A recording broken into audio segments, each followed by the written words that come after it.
나에게는 비밀이 있다. 김봉서! 계약 첫날인데 첫날부터 지각을 해!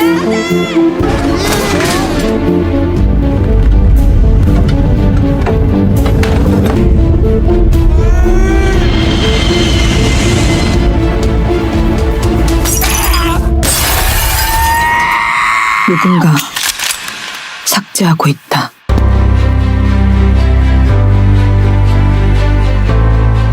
Seorang remaja bernama Bongsok baru saja bangun di pagi itu. Anehnya selimutnya diikat di ranjang. Ia pun bersiap untuk pergi ke sekolah. Tapi anehnya lagi, ibunya memasukkan benda-benda berat ke tas Bongsok. Tak hanya itu, Bongsok juga disuruh untuk memakai pemberat di kakinya. Setelah selesai bersiap, ia berlari menuju halte bus. Di dalam bus, dia melihat seorang gadis berlari sepanjang jalan. Bongsok turun dari bus untuk naik ke bus lain. Kebetulan gadis itu juga menaiki bus yang sama. Namun gadis itu lupa mengisi saldo untuk membayarnya. Bongsok pun berinisiatif untuk membayarkan ongkos gadis tersebut. Gadis itu bernama Hisu. Bongsok diam-diam mencuri pandang pada wajah Hisu yang cantik itu. Tiba-tiba Bongsok terlihat melayang. Bongsok langsung merapalkan angka-angka. Lalu bus sedikit berguncang membuat Bongsok terjerembab, wajahnya membentur kaca. Hisu hanya bengong melihat Bongsok yang seperti itu. Sampai di sekolah, Bongsok pergi ke kelasnya sementara Hisu mendatangi ruang guru. Hisu mengobrol dengan salah satu gurunya mengobrol tentang beasiswa masuk universitas. Ayah Hisu tidak punya banyak uang, jadi ia berusaha untuk mendapatkan beasiswa untuk meringankan beban ayahnya. Gurunya menyarankan agar Hisu ikut beasiswa dari jalur olahraga saja. Jika Hisu bisa mendapat nilai sempurna di ujian praktik olahraga, Hisu bisa masuk universitas. Hisu pun setuju dengan saran gurunya itu. Hisu kemudian masuk ke kelas yang sama dengan kelas Bongsok.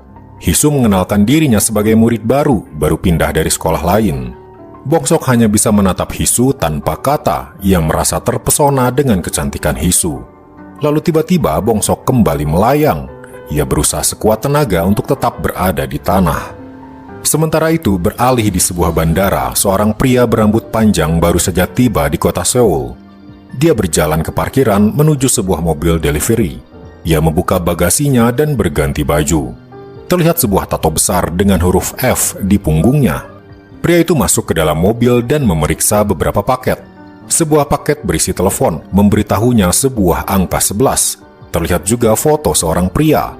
Setelah itu ia pun mengendarai mobilnya pergi. Sepulang sekolah, ketua kelas bernama Gang Hun mengajak Hisu ke gimnasium sekolah. Di sana Hisu bisa menggunakan gimnasium untuk berlatih agar dia bisa mendapat beasiswa. Gang Hun pun meninggalkan Hisu di sana karena Hisu ingin langsung menggunakan gimnasium itu untuk latihan lari. Di tengah larinya, terlintas di benaknya sebuah kejadian mengerikan. Ia pun berhenti berlari.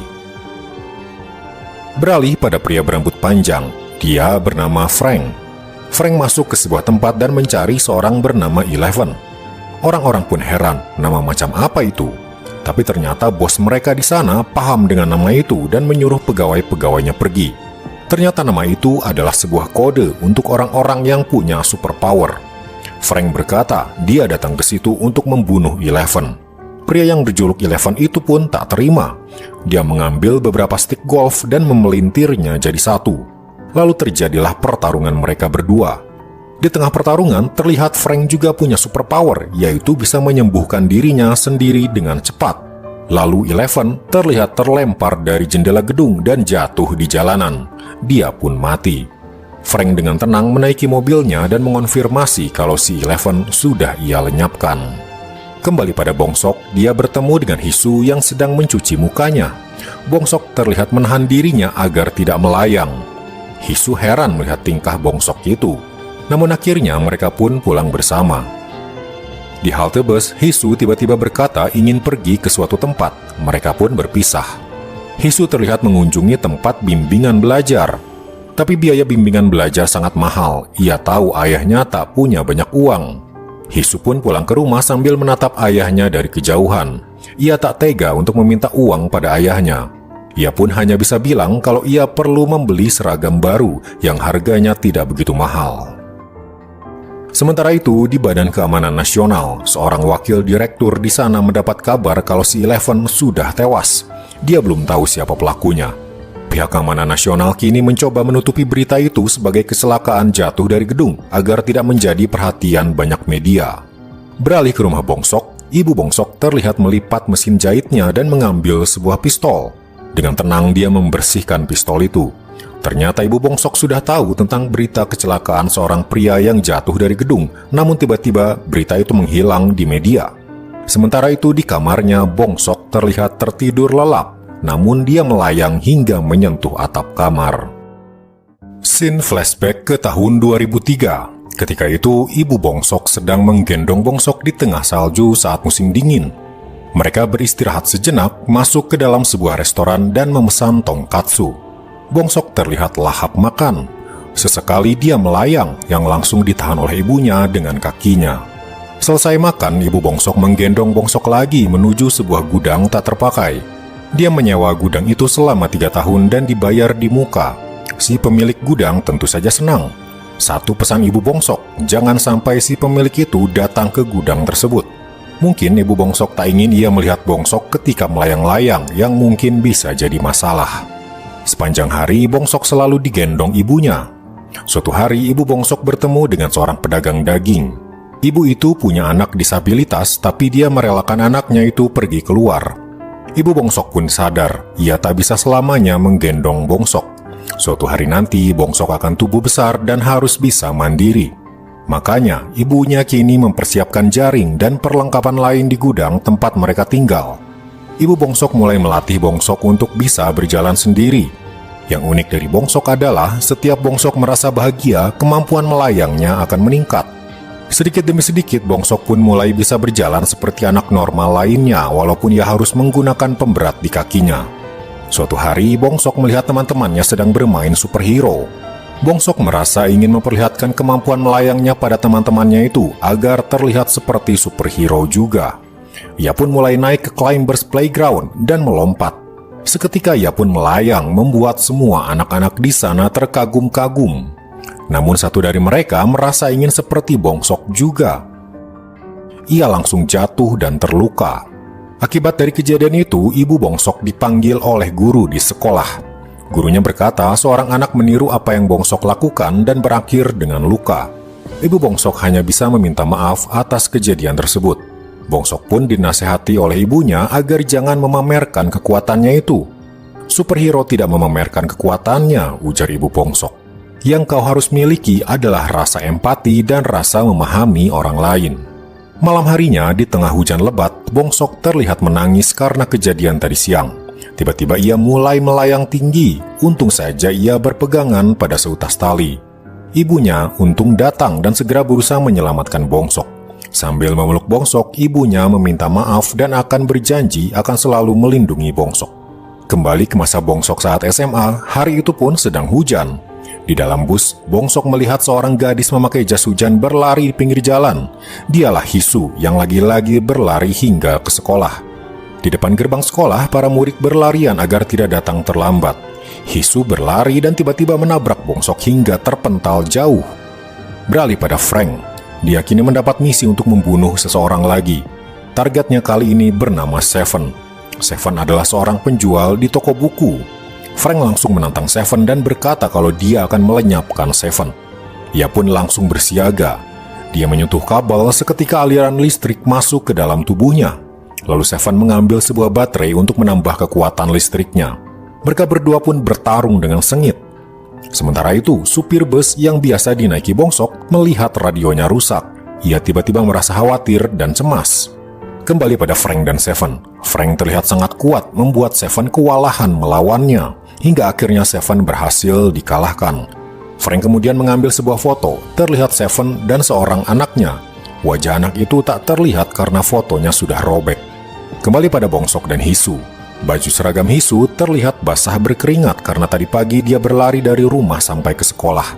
Hisu meminta pada Bongsok apakah ada seragam Bongsok yang bisa ia pakai. Hisu pun pergi ke kamar mandi untuk berganti pakaian. Tapi tak ia sadari ada seorang siswa laki-laki membuntutinya sepertinya ingin mengintipnya. Untungnya Gang Hun melihatnya dan segera menghadang siswa tersebut yang bernama Kiso.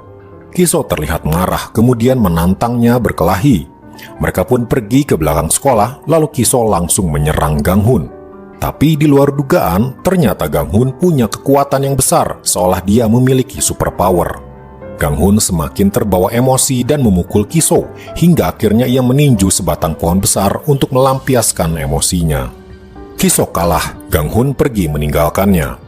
Kembali pada Hisu, kini ia sudah berganti seragam. Dan saat pulang sekolah, Hisu dan Bongsok terlihat pulang bersama karena Hisu ingin ditemani untuk membeli seragam sekolah yang baru. Mereka pun datang ke sebuah toko seragam, lalu Hisu membeli beberapa seragam untuk dirinya. Beralih ke Badan Keamanan Nasional, mereka kembali menerima berita kalau seorang bernama Seven ditemukan tewas. Wakil direktur terlihat cemas mendengar kabar ini.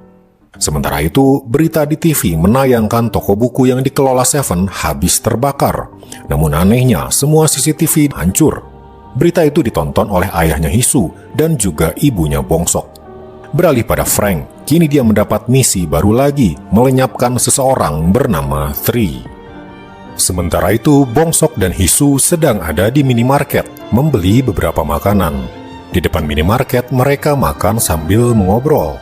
Mereka bercerita tentang orang tua mereka. Ibu Bongsok berjualan tongkatsu, sementara ayah Hisu berjualan ayam goreng. Ketika mengobrol, mereka melihat teman sekelas mereka pulang dengan muka babak belur. Bongsok berkata pada Hisu kalau dia namanya Kiso, seorang perundung yang biasa membuli murid lain di sekolah. Tapi kenapa sekarang tampaknya dia habis dipukuli? Mereka pun kembali mengobrol tentang diri mereka. Bongsok heran kenapa Hisu tidak punya teman. Padahal menurut dia, Hisu orang baik dan cantik, ujar Bongsok dengan malu-malu. Selesai makan, mereka kembali ke sekolah karena di sekolah mereka sedang diadakan pelajaran tambahan untuk persiapan ujian. Di dalam kelas, Gang Hun bertanya kenapa mereka membolos dan kenapa kalian berdua terlihat dekat. Hisu menjawab, kita dekat karena punya banyak kesamaan, sama-sama tak punya teman dan orang tua kita sama-sama berjualan makanan. Tapi tak lama mereka keluar kelas lagi karena ada tugas membersihkan toilet. Di sana, Hisu melihat sikut Bongsok yang terluka karena tadi pagi Hisu menabraknya. Mereka pun membersihkan toilet di ruangan berbeda. Namun tiba-tiba Hisu masuk ke toilet pria membuat Bongsok kaget. Hisu berkata ia akan mengobati luka di sikut Bongsok. Bongsok kembali gugup dan langsung merapalkan angka-angka lagi. Dia tak berani menatap wajah Hisu atau dia pasti akan melayang saking bahagianya. Hisu terlihat heran kenapa Bongsok selalu merapal angka. Setelah selesai mengobati Bongsok, Hisu pun pergi. Bongsok yang dari tadi menahan dirinya, kini tak bisa lagi menahannya, dan akhirnya tubuhnya melayang tak terkendali. Hisu pulang ke rumahnya dan mendapati ayahnya yang makan ayam buatannya sendiri karena banyak yang tak terjual. Hisu pun mengajak ayahnya mengobrol dan memberitahu tentang dirinya yang akan mendapat beasiswa lewat jalur olahraga. Ayahnya sempat memarahinya, karena sebenarnya cita-cita Hisu adalah masuk jurusan seni, tapi kenapa tiba-tiba ia ingin masuk jurusan olahraga? Hisu mencoba menjelaskannya kalau dirinya akan mendapat beasiswa agar ayahnya tak perlu khawatir tentang biaya masuk universitas. Hisu kemudian memeluk ayahnya untuk menenangkannya. Esok paginya, Bongsok seperti biasa menunggu bis langganannya. Namun ia kaget ketika supir yang biasa mengantarnya sekarang diganti oleh supir lain. Tak lama, di bus ia melihat Hisu yang sedang berlari. Dengan senyum lebar, ia melambaikan tangan pada Hisu. Di sekolah, mereka pun belajar seperti biasa. Pulang sekolah, semua siswa langsung pulang ke rumah, kecuali Hisu yang terlihat sedang berlari untuk melatih staminanya. Gang Hun memperhatikannya dari jauh dan berniat memberi sebotol air, namun niatnya itu ia urungkan. Sementara itu, Bongsok juga belum pulang karena baru selesai membersihkan toilet. Dia melihat lewat jendela Hisu yang sedang berlari di lapangan. Beberapa kali Hisu menginjak genangan air karena lapangan yang gelap. Bongsok pun bergegas berlari sepanjang koridor kelas dan menyalakan lampu-lampu. Bongsok kemudian mendatangi Hisu dan berkata bahwa ia akan selalu mendukungnya. Hisu melihat ke arah gedung sekolah. Semua lampu ternyata Bongsok nyalakan agar Hisu bisa melihat lapangan dengan jelas. Malam itu Bongsok pulang ke rumah cukup larut dan karena takut dimarahi, ia pun mengendap-endap masuk ke dalam rumahnya. Namun ibunya bisa mendengar langkah kaki Bongsok dan membergokinya. Bongsok berkata, aku terlambat karena membantu temanku dulu. Ibunya heran, Bongsok selama ini tak punya teman, Jadi ibu Bongsok sedikit terkejut ketika Bongsok berkata seperti itu. Beralih pada Frank, malam itu dia mendatangi SMA tempat Bongsok bersekolah. Ia ditanya oleh satpam di sana apa keperluannya. Frank tak berkata apa-apa, hanya sesekali melihat foto yang ia bawa. Setelah itu, Frank kembali ke mobilnya dan pergi lagi. Satpam itu kemudian menelepon seseorang. Esok harinya, Hisu kembali berlatih di gimnasium bersama gurunya. Dia berlatih beberapa cabang olahraga untuk mendapatkan nilai sempurna. Selesai berlatih, ia makan di kantin dan bertemu Bongsok. Bongsok dengan baik hati membagi lauknya untuk Hisu, karena ia tahu Hisu perlu banyak energi untuk latihan dan berolahraga. Beralih pada Ganghun, ia disuruh oleh gurunya untuk menyalakan ventilator di gimnasium. Ia pun bergegas ke gimnasium, masuk ke ruangan kendali dan menyalakan kipasnya. Tiba-tiba ia melihat Hisu masuk ke gimnasium juga. Ganghun tiba-tiba merasa malu dan tak ingin ketahuan, jadi ia bersembunyi di ruangan itu. Hisu mulai berlatih lagi. Saat ia latihan melompat, pendaratannya tak seimbang membuat kakinya terkilir. Tepat saat itu Bongsok melihat kejadian itu. Bongsok panik langsung melompat tinggi seolah ia terbang. Ia langsung menghampiri Hisu dan bertanya apa dia baik-baik saja. Hisu kaget, tapi ia berkata ia baik-baik saja. Hisu pun melanjutkan latihannya lagi, kali ini ditemani Bongsok. Bongsok bercerita tempat luas seperti ini mengingatkan dirinya akan masa kecilnya dulu ketika ia tinggal di gudang tua bersama ibunya. Hisu tiba-tiba berkata, "Bagaimana kalau kau membantuku?" Bongsok diminta untuk memegang kaki Hisu, sementara Hisu latihan sit-up. Sudah bisa dipastikan, Bongsok berusaha menahan dirinya untuk tidak melayang karena jaraknya dengan Hisu sangatlah dekat, bahkan saling bersentuhan. Bongsok malah merapalkan angka-angka lagi dan tak fokus menghitung sit-up-nya Hisu. Hisu kesal dan berkata, "Tolong hitung dengan benar." Bongsok kembali membantu Hisu sambil menutup mata. Tapi Bongsok memberanikan diri membuka matanya. Saat itulah mereka saling bertatapan. Saat itulah Bongsok tak bisa lagi menahan dirinya, ia mulai melayang tak terkendali. Lalu Bongsok jatuh berdebam. Untungnya muncul seorang wanita bertugas untuk membersihkan lantai gimnasium. Mereka berdua pun menyudahi latihan Hisu dan pulang. Hisu mengajak Bongsok untuk membeli makanan dan pulang bersama, tapi Bongsok menolaknya dan bergegas pulang duluan. Sementara itu, ketika semua orang sudah pulang, Ganghun keluar dari ruang kontrol. Ia melihat semua kejadian selama Hisu dan Bongsok ada di sana sepanjang hari. Ia merasa cemburu dan kesal. Ganghun kemudian melompat tinggi dan menampar tembok, membuat tembok itu langsung hancur. Esok harinya, selesai pelajaran sekolah, Hisu kembali berlatih di gimnasium. Tapi dia tak bisa berkonsentrasi, teringat kejadian kemarin ketika dia melihat sendiri Bongsok melayang di depan matanya. Selesai latihan, Hisu pun kembali ke kelas dan mengajak Bongsok pulang bersama. Tapi karena saat itu hujan, mereka berteduh di minimarket. Hisu tiba-tiba berkata, sepatunya ketinggalan di gimnasium. Bongsok pun dengan baik hati mau mengambilkan sepatunya untuk Hisu. Tapi diam-diam Hisu mengikuti Bongsok. Hisu melihat jejak sepatu Bongsok menuju lantai atas. Lalu tiba-tiba jejak itu menghilang. Hisu pun semakin curiga, jangan-jangan Bongsok melayang lagi. Ia pun memanggil Bongsok. Bongsok muncul, terlihat dia melepas sepatunya. Ternyata kecurigaannya Hisu selama ini menganggap Bongsok bisa melayang karena Bongsok selalu merapalkan sesuatu semacam mantra. Bongsok pun bercerita, yang dia rapalkan adalah pi, sebuah rasio lingkaran dalam matematika. Saat mengobrol, Hisu melihat plester di sikut Bongsok terbuka. Ia pun menyentuh Bongsok untuk menutup lukanya. Dan keajaiban itu terjadi lagi. Bongsok lagi-lagi melayang, kali ini tepat di depan mata Hisu. Hisu hanya bisa tertegun melihat Bongsok perlahan naik membumbung tinggi. Bongsok menggapai-gapai, meminta bantuan Hisu untuk mengambilkan tasnya. Tapi tas itu terlalu berat dan Hisu pun tak bisa menggapai Bongsok yang berada terlalu tinggi. Hisu tiba-tiba punya ide, ia langsung melompat menggapai Bongsok. Hal itu berhasil dan Bongsok bisa turun lagi.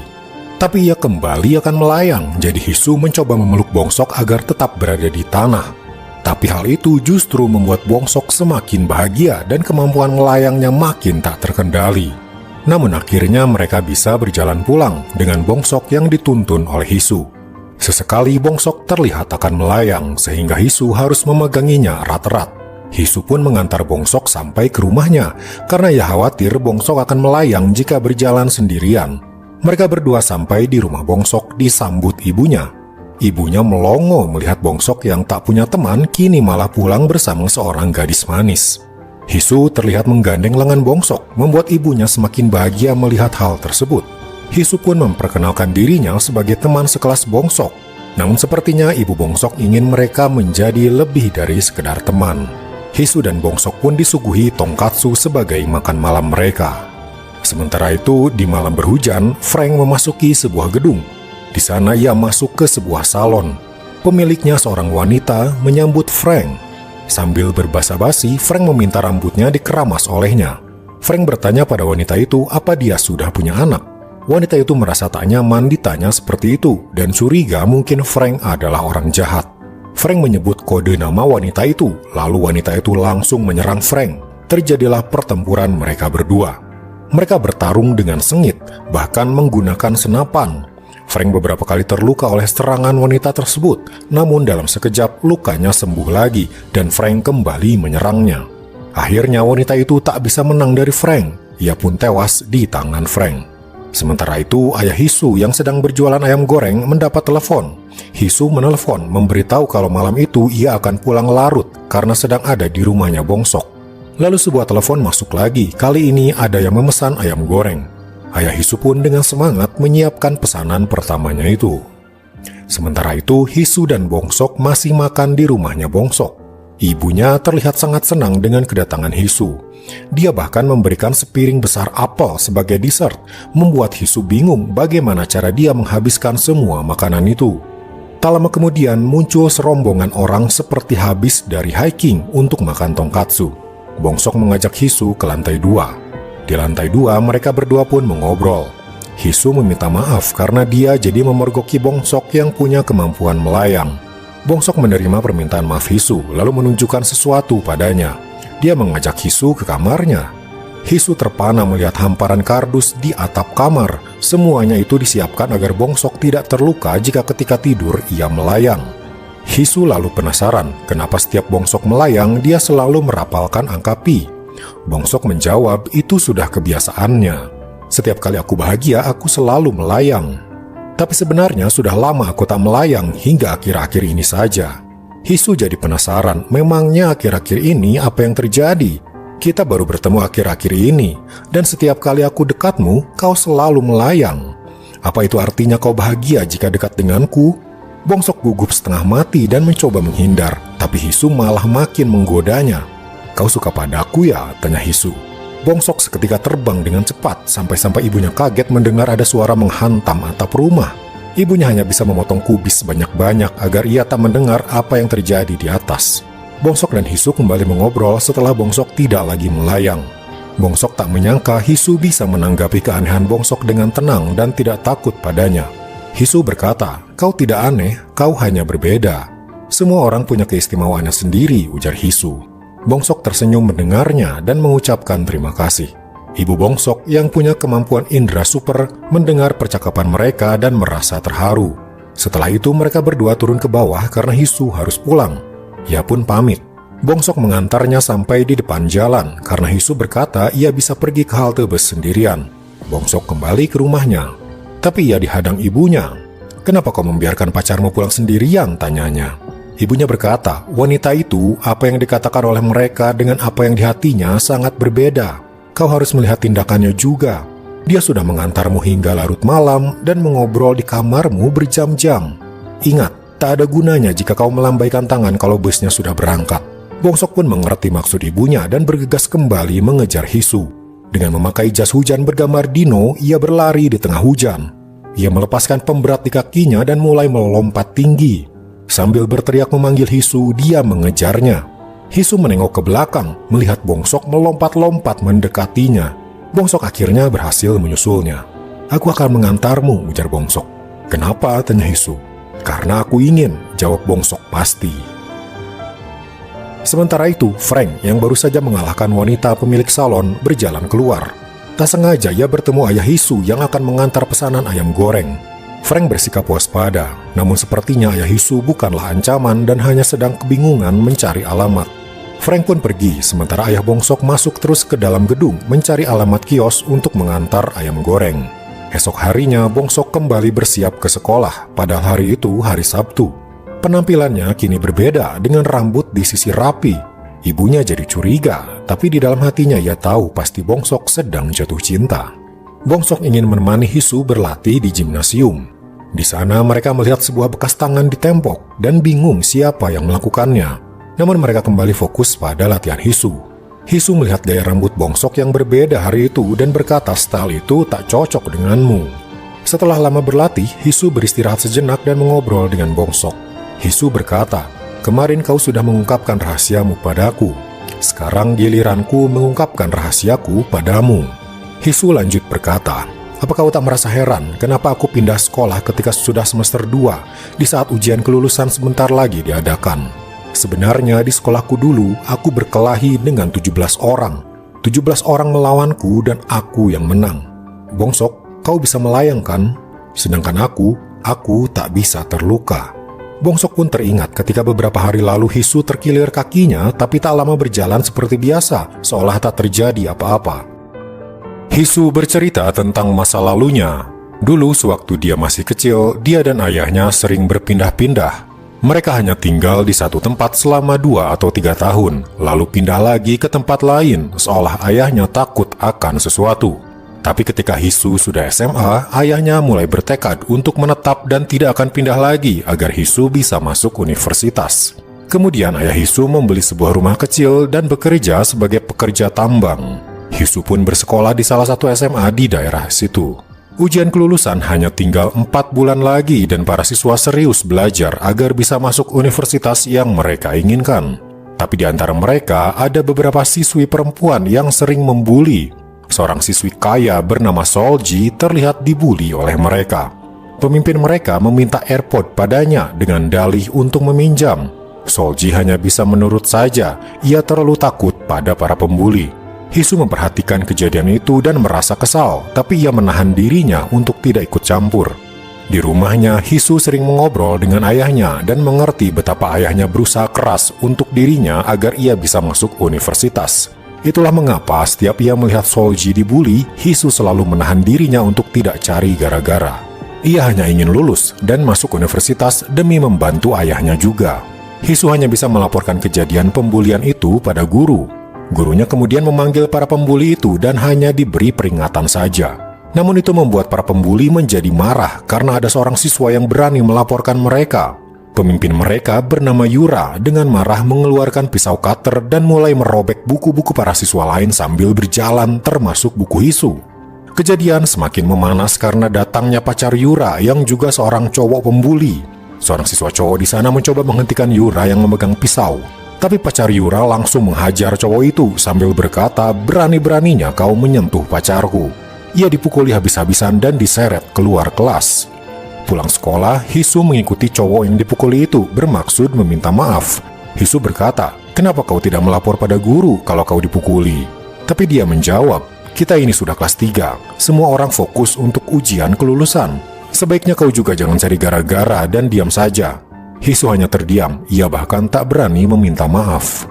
Sementara itu pembulian pada Solji semakin menjadi, dia kini disiram air dan disiksa oleh para pembuli. Hisu melihat itu semua dan emosinya hari itu tak bisa ia tahan lagi.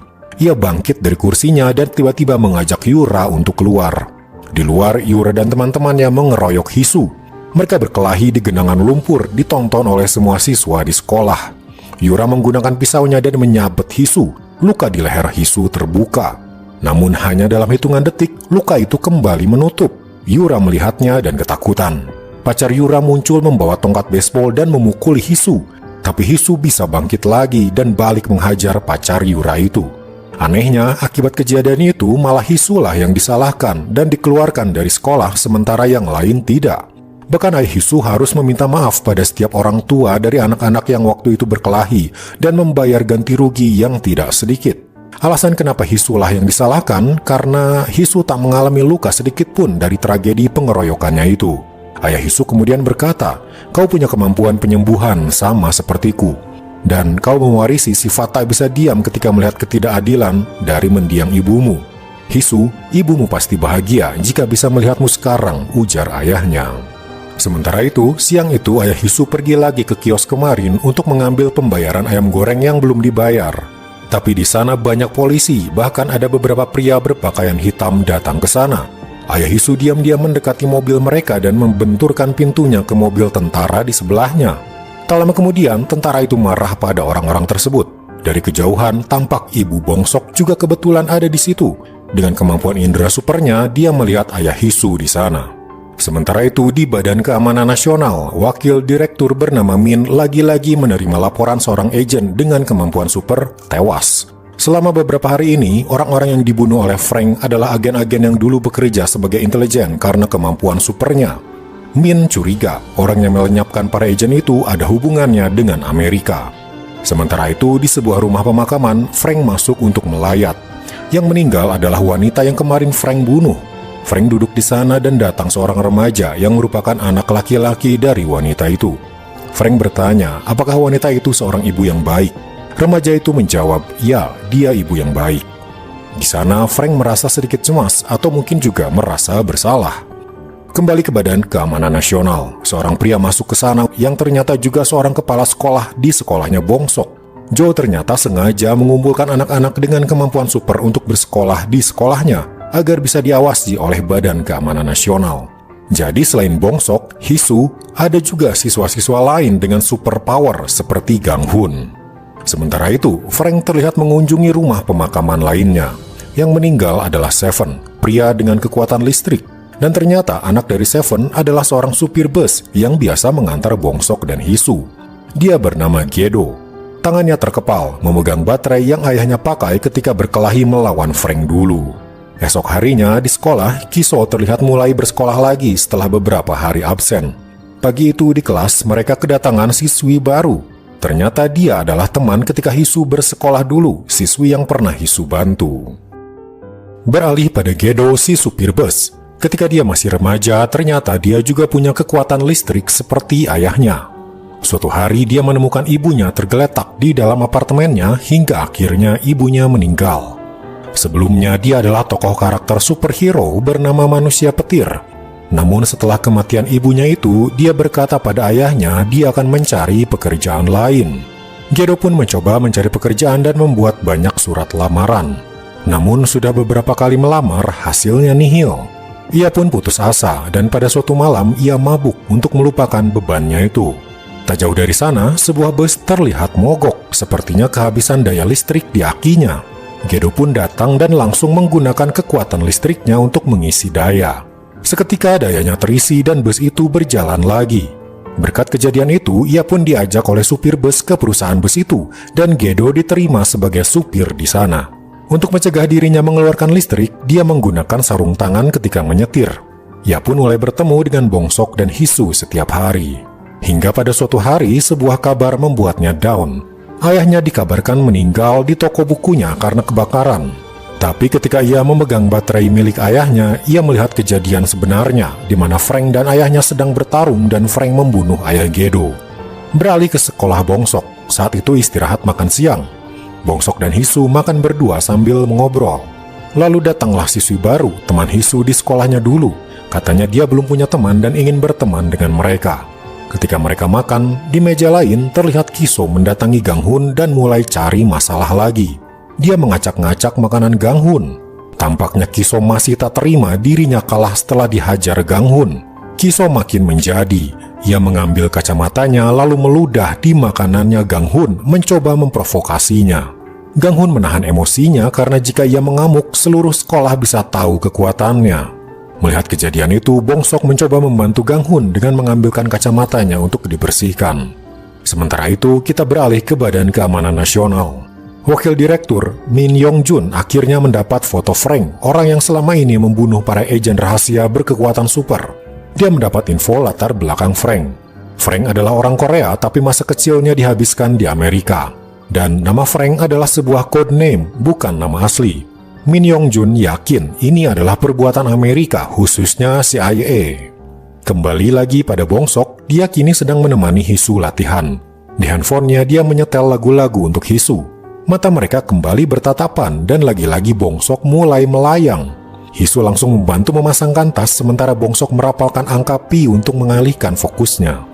Setelah ia mulai tenang, Bongsok menyimpan HP-nya untuk menemani Hisu dengan lagu-lagu, sementara Bongsok kembali ke kelas untuk pelajaran tambahan. Mereka saling memberi semangat. Sementara itu, Frank terlihat berada di truknya. Kali ini dia mendapat misi lagi dan targetnya adalah Ibu Bongsok. Ternyata Ibu Bongsok dulunya merupakan agen rahasia juga dan Frank bertugas melenyapkannya. Kembali pada Bongsok yang baru saja selesai pelajaran tambahan, ia kembali menemui Hisu. HP Bongsok baterainya habis karena dari tadi menyala. Bongsok tiba-tiba cemas dan berkata ia akan pulang duluan. Ia takut ibunya akan menelponnya. Hisu pun pulang sendiri malam itu. Sampai di toko ayahnya, Hisu mendapat kejutan. Ia dibelikan HP oleh ayahnya. Walaupun ayahnya tak punya banyak uang, ia berkata HP itu berguna jika suatu saat terjadi sesuatu. Beralih pada Min Yong Jun, dia saat ini kedatangan konselor dari Amerika. Mereka berbicara tentang Frank, di mana Min Yong Jun mencurigai kalau Frank ditugasi oleh CIA dari Amerika untuk membunuh semua agen di Korea ini. Beralih pada Ibu Bongsok, di restorannya dia kedatangan seorang pria, dialah Frank. Saat itu restorannya sepi dan Ibu Bongsok yang melihat Frank bukan seperti orang Korea menerjemahkan menu-menunya pada Frank. Namun Ibu Bongsok melihat kecurigaan pada diri Frank. Ia pun mengirim pesan pada Bongsok agar jangan pulang dulu. Tapi karena HP Bongsok mati, ia tak menerima pesan itu. Ibu Bongsok kemudian mulai menyajikan tongkatsu untuk Frank. Ketika Frank makan, Bongsok sampai di sana. Ibunya melotot padanya sambil berpura-pura tak mengenal Bongsok. Ibunya menyambutnya seperti pelanggan umum. Bongsok awalnya hanya bengong, namun tampaknya ia tahu ada sesuatu yang tak beres. Bongsok pun pura-pura tak kenal ibunya dan memesan seporsi tongkatsu seolah ia pelanggan di sana. Di dapur, ibunya mengambil pistol dan menyimpannya di balik pinggangnya. Sementara itu, Min Yong Jun bernegosiasi dengan pihak konselor Amerika untuk menunda misi mereka membunuh para agen di Korea atau akan terjadi keributan di antara mereka. Akhirnya konselor itu setuju dan mengirim pesan pada Frank. Di ponsel Frank, tulisan "Tunda" terlihat di layar, membuat Frank yang tadinya akan menyerang Ibu Bongsok menghentikan aksinya. Frank pun keluar dari restoran, membuat Ibu Bongsok lega. Setelah itu, Ibu Bongsok langsung memarahi Bongsok. Kenapa pesannya tak ia balas? Bongsok bercerita kalau HP-nya mati. Ibu Bongsok berkata, apapun yang terjadi, HP-mu harus selalu menyala. Bongsok masih bingung apa yang sebenarnya terjadi, tapi ibunya tak bisa menceritakannya. Sementara itu, Frank yang sedang menyetir tiba-tiba teringat masa kecilnya. Frank kecil sedang berada di ladang, sedang menghabisi anak-anak lain. Setelah itu, tembakan terjadi pada dirinya membuat Frank harus berlari menghindar. Ingatan itu membuatnya tak fokus dan hampir saja menabrak sebuah bus. Bus itu ternyata disupiri Gedo dan dia melihat Frank. Ia tahu Frank lah yang membunuh ayahnya. Ia pun langsung menyuruh para penumpang untuk turun. Setelah itu dia putar balik dan mulai mengejar Frank. Frank tak tahu kalau Gedo adalah anak dari agen yang ia bunuh. Ia sadar dirinya dikejar lalu kemudian ia tancap gas. Gedo semakin mendekati mobil Frank, lalu terjadilah saling tabrak-menabrak dari sisi kendaraan. Frank membuat sebuah mobil terguling hingga menghalangi bus Gedo. Frank pun kabur berbelok ke sebuah ladang. Di ladang itu, Frank teringat lagi masa kecilnya. Ketika ia masih kecil, ia ditembaki di ladang sementara ia hanya bisa berlari. Lalu ia tiba di sebuah camp. Ternyata semua itu adalah latihan untuknya dan untuk anak-anak lain yang sejak kecil dilatih menjadi seorang pembunuh. Kembali ke masa sekarang, Gedo ternyata masih mengejar Frank hingga ke ladang. Tiba-tiba dari samping, Frank menabrak bus itu. Gedo turun dari bus dan langsung menyerang Frank. Tapi Gedo tak punya keahlian bertarung, dia hanya punya kekuatan listrik, sehingga Frank dengan mudah bisa mengalahkannya. Setelah membereskan Gedo, Frank melaju menuju target selanjutnya, yaitu ayahnya Hisu. Ia sampai di restoran ayam gorengnya, namun sayangnya sedang tutup. Frank melihat bon pesanan, terlihat sebuah alamat. Tampaknya ayah Hisu sedang mengantar ke alamat itu. Tanpa membuang waktu, Frank mengendarai mobilnya di sepanjang jalanan sempit, membuat orang-orang menyingkir. Bermodalkan maps, Frank terus melaju ke alamat yang ia tuju. Ketika hampir sampai, ia melihat ayah Hisu sedang naik motor mengirim ayam goreng. Frank mengejar lalu menabraknya. Lalu dengan sadis, Frank menggilas ayah Hisu berkali-kali. Setelah itu, Frank pergi menuju tempat sepi. Namun ia tak tahu ternyata sedari tadi ayah Hisu bersembunyi di bawah mobil. Ayah Hisu langsung membuat perhitungan dengan Frank, memukulinya berkali-kali hingga Frank tak sadarkan diri. Ayah Hisu melihat dokumen di dalam mobil. Ia kini paham ternyata semua agen seangkatannya sedang dalam target pembunuhan. Tiba-tiba Frank bangkit lagi, lalu terjadilah pertarungan mereka berdua. Mereka berdua sama-sama punya kekuatan super bisa menyembuhkan diri, sehingga pertarungan itu benar-benar brutal.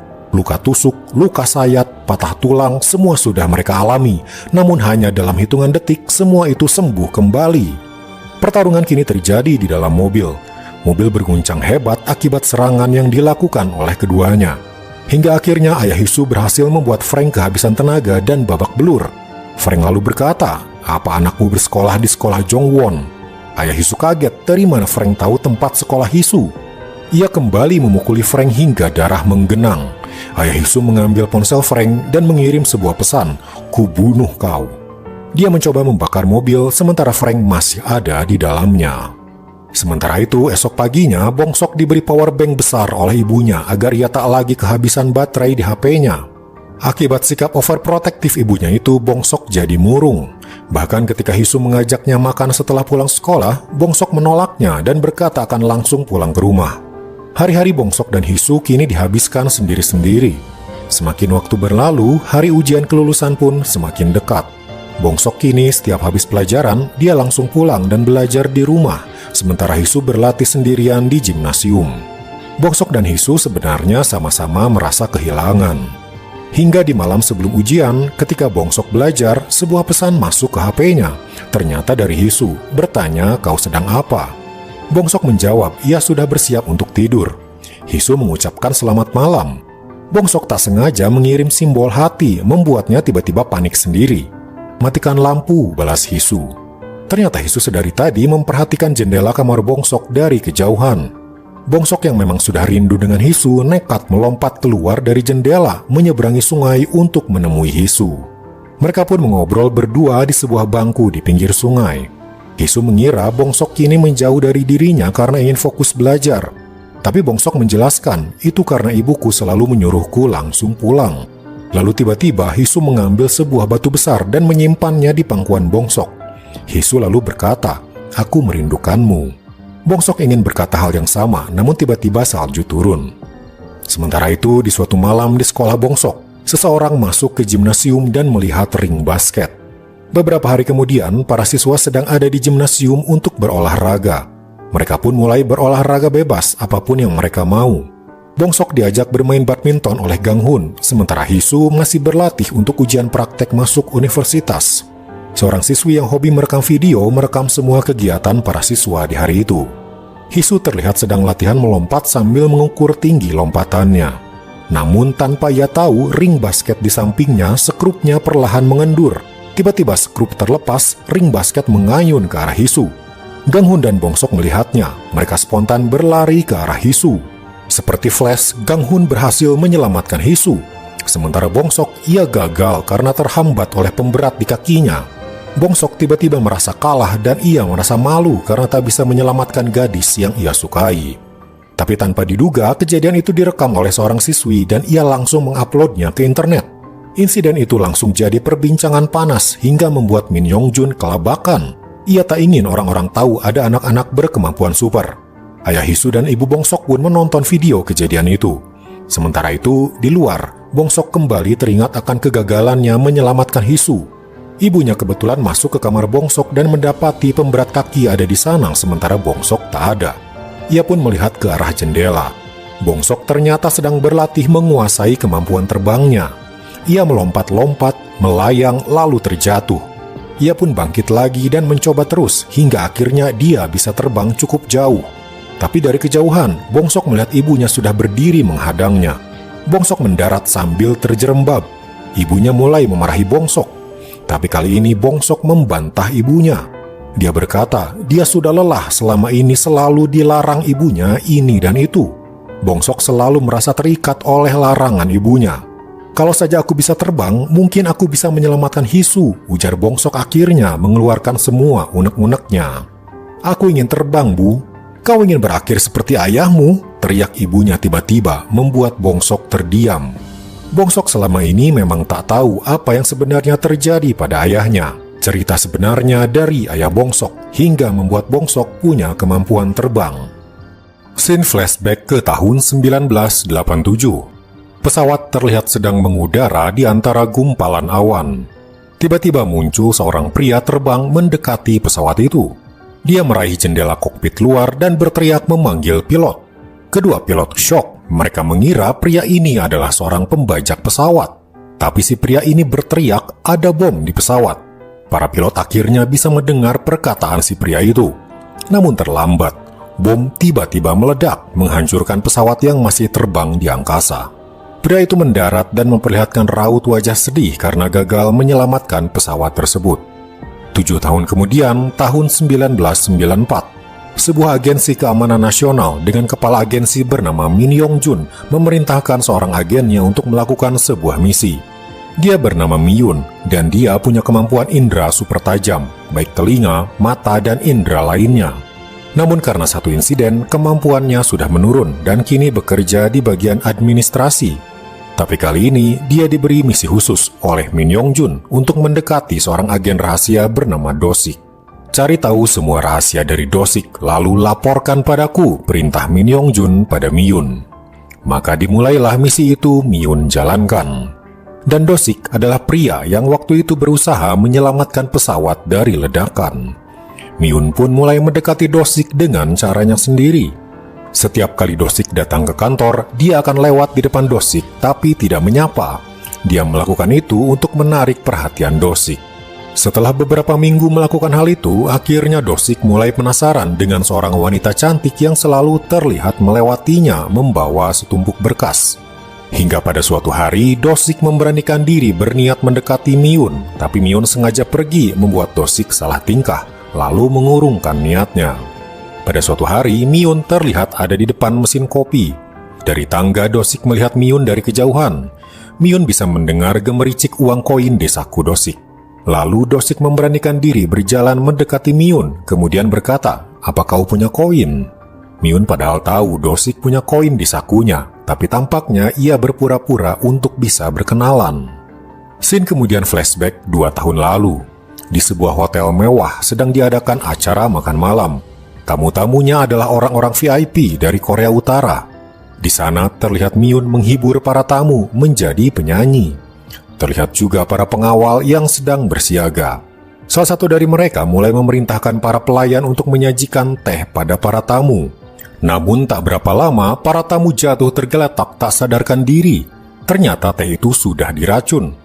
Namun di antara para tamu, ada yang berpura-pura pingsan dan mereka ternyata menjadi target para pengawal untuk dihabisi. Para tamu yang berpura-pura pingsan itu pun mulai ditembaki. Pimpinan dari para pengawal mulai memerintahkan anak buahnya untuk menghabisi tamu yang masih tersisa, dan ternyata Miyun adalah salah satu dari anak buah pengawal itu. Miyun melihat seorang pria yang masih hidup.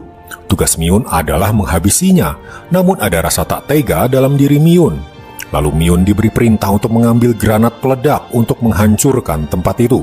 Miyun bimbang dan tanpa diduga mengambil granat kejut, bukan peledak. Miyun melemparnya seketika ruangan silau oleh cahaya dan terdengar suara melengking membuat telinga sakit. Dia menembak pintu yang terkunci lalu menyuruh orang-orang yang masih hidup untuk kabur. Misi itu pun berantakan akibat ulah Miyun. Kembali ke tahun 1994. Miyun kini sudah mulai dekat dengan Do-sik. Mereka sering minum kopi bersama, bahkan pada suatu malam mereka makan bersama di restoran tonkatsu. Do-sik berkata ia sangat suka tonkatsu dengan porsi besar. Selesai makan, mereka berjalan berdua menuju pulang sambil mengobrol. Suatu hari ketika mereka mengobrol, Do-sik berkata ia sudah tahu kalau Miyun mendekatinya atas perintah Min Yong-jun. Miyun pun jadi tak enak. Tapi Do-sik berkata, anggap saja aku tak tahu hal ini dan tetaplah jalankan misimu. Miyun bertanya, kenapa harus diteruskan? Apa kau benar-benar suka padaku? Tanyanya bermaksud bercanda. Tapi Do-sik menjawab serius, ya, aku suka padamu. Sementara itu di ruangannya, Min Yong-jun mengobrol dengan salah satu bawahannya. Dia berkata, alasanku membuat Do-sik dan Miyun untuk dekat adalah karena mereka punya kemiripan. Dulu 2 tahun lalu, Do-sik mendapat misi untuk menghabisi seorang agen rahasia, tapi ia tak melakukannya. Kegagalan seperti itu tak bisa ditolerir oleh Min Yong-jun. Dan ternyata, misi Do-sik untuk menghabisi seorang agen itu adalah Miyun yang dengan sengaja menggagalkan misi di hotel waktu itu. Kembali pada misi Miyun yang disuruh untuk mendekati Do-sik, Min Yong-jun suatu hari memanggilnya untuk berbicara. Sambil membuatkan Min Yong-jun kopi, Miyun ditanyai tentang Do-sik. Min Yongjun bertanya, apa kau sudah tahu rahasia Dosik? Myun menjawab jujur, dia belum tahu. Setelah itu, Myun pun kembali bertemu Dosik dan mengobrol. Dosik kembali menyarankan agar Myun tetap menjalankan misinya untuk mendekatinya, karena Dosik tahu Min Yongjun akan membuang siapa saja yang gagal menjalankan sebuah misi. Setelah itu, mereka pun makan bersama di sebuah restoran. Mereka semakin terbuka satu sama lain. Myun berkata, selama dia bekerja menjadi agen, pakaiannya hanyalah abu-abu dan hitam. Dia sesekali ingin mencoba warna cerah, bahkan gorden rumahnya berwarna ungu karena dia sudah bosan dengan warna hitam. Myun kembali ke kantornya, tapi tak lama ia dipanggil oleh atasannya. Dia bernama Nona Yeo dan dia marah karena Myun sering pergi tanpa izinnya. Myun berkata dia mendapat perintah langsung dari direktur Min Yongjun. Tapi Nona Yeo tak mau tahu dan berkata, apapun yang kau lakukan, kau harus lapor padaku lebih dulu. Malam itu, Myun lembur, banyak dokumen yang harus ia selesaikan. Di ruangannya, sesekali ia mendengar suara dari luar jendela. Ketika ia menengok ke jendela, ternyata Dosik ada di sana, padahal ruangannya ada di lantai 5. Dia membuka jendela dan terkejut melihat Dosik melayang. Dosik pun masuk, sementara Myun masih terpana, tak percaya apa yang ia lihat. Dosik datang untuk memberi Myun makan malam karena ia tahu Myun pasti sibuk lembur sampai lupa makan. Setelah memberi makanan, Dosik pun melesat pergi. Myun ternyata juga punya kemampuan indera super tajam, dan ia kini bisa melihat Dosik yang duduk di atas tower sedang makan nasi kepal sambil tersenyum. Kemudian pada suatu hari, Min Yongjun kembali meminta Myun untuk menemuinya. Min Yongjun kembali bertanya, apa kau sudah tahu rahasia Dosik? Dalam hatinya, Myun kini tahu kalau Dosik punya kekuatan bisa terbang. Tapi Myun berbohong pada Min Yongjun berkata kalau dia belum tahu apapun tentang Dosik. Min Yongjun hanya tersenyum mendengar jawaban Myun dan mempersilakan Myun pergi. Setelah itu Min Yongjun pun mengobrol dengan Nona Yeo. Ternyata ada sesuatu yang Min Yongjun incar selama ini. Sebenarnya Min Yongjun sudah tahu kalau Dosik punya kekuatan terbang, tapi dari jawaban Myun yang berbohong barusan, terlihat kalau Myun sudah benar-benar jatuh cinta pada Dosik. Kembali pada Myun, di ruangannya dia mendengar suara aneh. Dengan indera supernya, dia menyelidiki kalau suara itu berasal dari ruangan Nona Yeo. Ia memfokuskan diri pada kemampuan pendengarannya dan terdengar suara mesin. Ternyata itu adalah kamera tersembunyi. Ternyata selama ini gerak-geriknya diawasi oleh kamera. Myun pun kini berlari ke mesin kopi, tempat dia sering minum kopi bersama Dosik. Di sana ia juga menemukan suara yang sama, lagi-lagi ada kamera tersembunyi di situ. Ternyata selama ini Min Yongjun sudah mengawasi Myun dan Dosik. Bahkan semua percakapan mereka dari awal berkenalan sudah diketahuinya. Myun merasa dikhianati. Ia pun menemui Min Yongjun dan menceritakan tentang kamera-kamera itu. Min Yongjun berkata, tujuanku membuat kalian berdua dekat adalah karena Dosik akan menjalankan misi rahasia. Selama ini dia tak punya orang yang ia sayangi, jadi kemungkinan setelah misi tersebut dia tak akan kembali. Maka aku perlu seseorang yang bisa ia sayangi agar Dosik bisa kembali ke sini. Dan orang itu adalah kau, Myun. Sejak hari itu, Dosik tiba-tiba menghilang dari Myun. Berhari-hari, bahkan berminggu-minggu Myun menunggu kabar dari Dosik, tapi ia tak pernah mendengar kabarnya lagi. Entah misi apa yang Min Yongjun berikan pada Dosik hingga keberadaannya sampai hilang seperti itu. Lalu pada suatu hari, sebuah berita mengejutkan menggegerkan seluruh kantor agen termasuk Nona Yeo. Ia memberikan file berita itu pada Min Yongjun. Ternyata berita itu berisi tentang kematian pemimpin Korea Utara karena sakit jantung. Yang membuat Min Yongjun marah adalah harusnya Dosiklah yang membunuh pemimpin Korea Utara itu. Tapi kini Dosik menghilang dan belum kembali. Min Yongjun pun jadi tak tahu apa sebenarnya penyebab kematian pemimpin Korea Utara itu. Apakah benar sakit jantung atau dibunuh seseorang? Hal ini pastinya akan membuat hubungan Korea Selatan dan Utara menjadi terguncang dan Min Yongjun pun bisa terancam. Min Yongjun pun menyuruh semua agen untuk memburu Dosik yang kini menghilang. Berita tentang Dosik yang kini menjadi buronan seluruh agen pun diketahui oleh Myun. Myun kini cemas karena ia tak tahu sama sekali bagaimana kabar Dosik dan di mana ia berada. Di suatu hari, di hari berhujan, tiba-tiba ia mendengar sesuatu di luar jendela apartemennya. Ketika jendela dibuka, ternyata Dosik ada di sana. "Bagaimana kau bisa tahu apartemenku?" tanya Myun. "Aku melihat gorden ungumu," ujar Dosik. Masih teringat ketika makan malam, Myun pernah bercerita kalau dia memasang gorden ungu di jendelanya. Lalu dengan ekspresi sedih, Do-sik berkata, "Aku menemuimu karena aku merasa aku akan mati hari ini." Ia pun memeluk Myun, lalu tiba-tiba titik merah terlihat di punggung Do-sik. Ternyata para agen sedang memburunya dan para sniper juga bersiap untuk menembaknya. Kemudian para agen masuk ke apartemen Myun dan langsung menangkap Do-sik. Do-sik melawan, kemudian menyandera seorang agen. Do-sik mencoba mengambil pistol di sakunya, tapi pistol itu hilang. Ternyata pistolnya diambil Myun ketika mereka berpelukan tadi, dan sekarang dia menodongkannya pada Do-sik. Ternyata Myun sudah diberi misi oleh Min Yong-jun untuk menangkap Do-sik juga. Min Yong-jun menggunakan ancaman pada Myun, berkata kalau ayahnya kini dirawat di rumah sakit berkat Min Yong-jun juga. Myun terpaksa harus menuruti semua perintah Min Yong-jun demi ayahnya yang sakit itu. Do-sik pun tak bisa melakukan apa-apa lagi, melihat kekasihnya sendiri kini menodongkan pistol padanya. Ia pun ditangkap dan langsung dibawa ke hadapan Min Yong-jun. Sampainya di sana, Min Yong-jun langsung bertanya, "Apa kau yang membunuh pemimpin Korea Utara?" Tapi Do-sik tak menjawabnya. Do-sik malahan mengancam akan melaporkan misi pembunuhan pemimpin Korea Utara pada anggota dewan. Do-sik berkata lagi, "Aku akan mencari jalan hidupku sendiri, sekalipun pihak Korea Utara dan Selatan mengincarku." Ia kemudian menghajar semua agen di sana, kemudian menyandera Min Yong-jun. Dia membawa Min Yong-jun melayang keluar gedung. Seluruh agen kini bersiap menembak Do-sik. Di bawah, Myun melihat apa yang terjadi. Do-sik tiba-tiba memanggil nama Myun sambil menodongkan pistol padanya. Lalu sebuah tembakan dilepaskan. Ternyata rekan Do-sik bernama Ju-won menahan tembakan itu dengan tangannya. Dia punya kemampuan super menyembuhkan diri sendiri. Ternyata hal itu sengaja Do-sik lakukan agar para agen tidak mengincar Myun. Bahkan ketika mereka berpelukan tadi, ternyata Do-sik sendirilah yang menyuruh Myun untuk mengambil pistol di sakunya, lalu berpura-pura ikut menangkap Do-sik. Myun pun diminta untuk menemui Ju-won agar nanti bisa melindungi Myun. Rencana Do-sik itu pun berhasil dan kini dia menghilang. Min Yong-jun dibiarkan tergantung di sebuah pohon, sementara Do-sik kini menjadi buronan para agen. Tak lama setelah insiden itu, ayah Myun meninggal karena sakit yang dideritanya.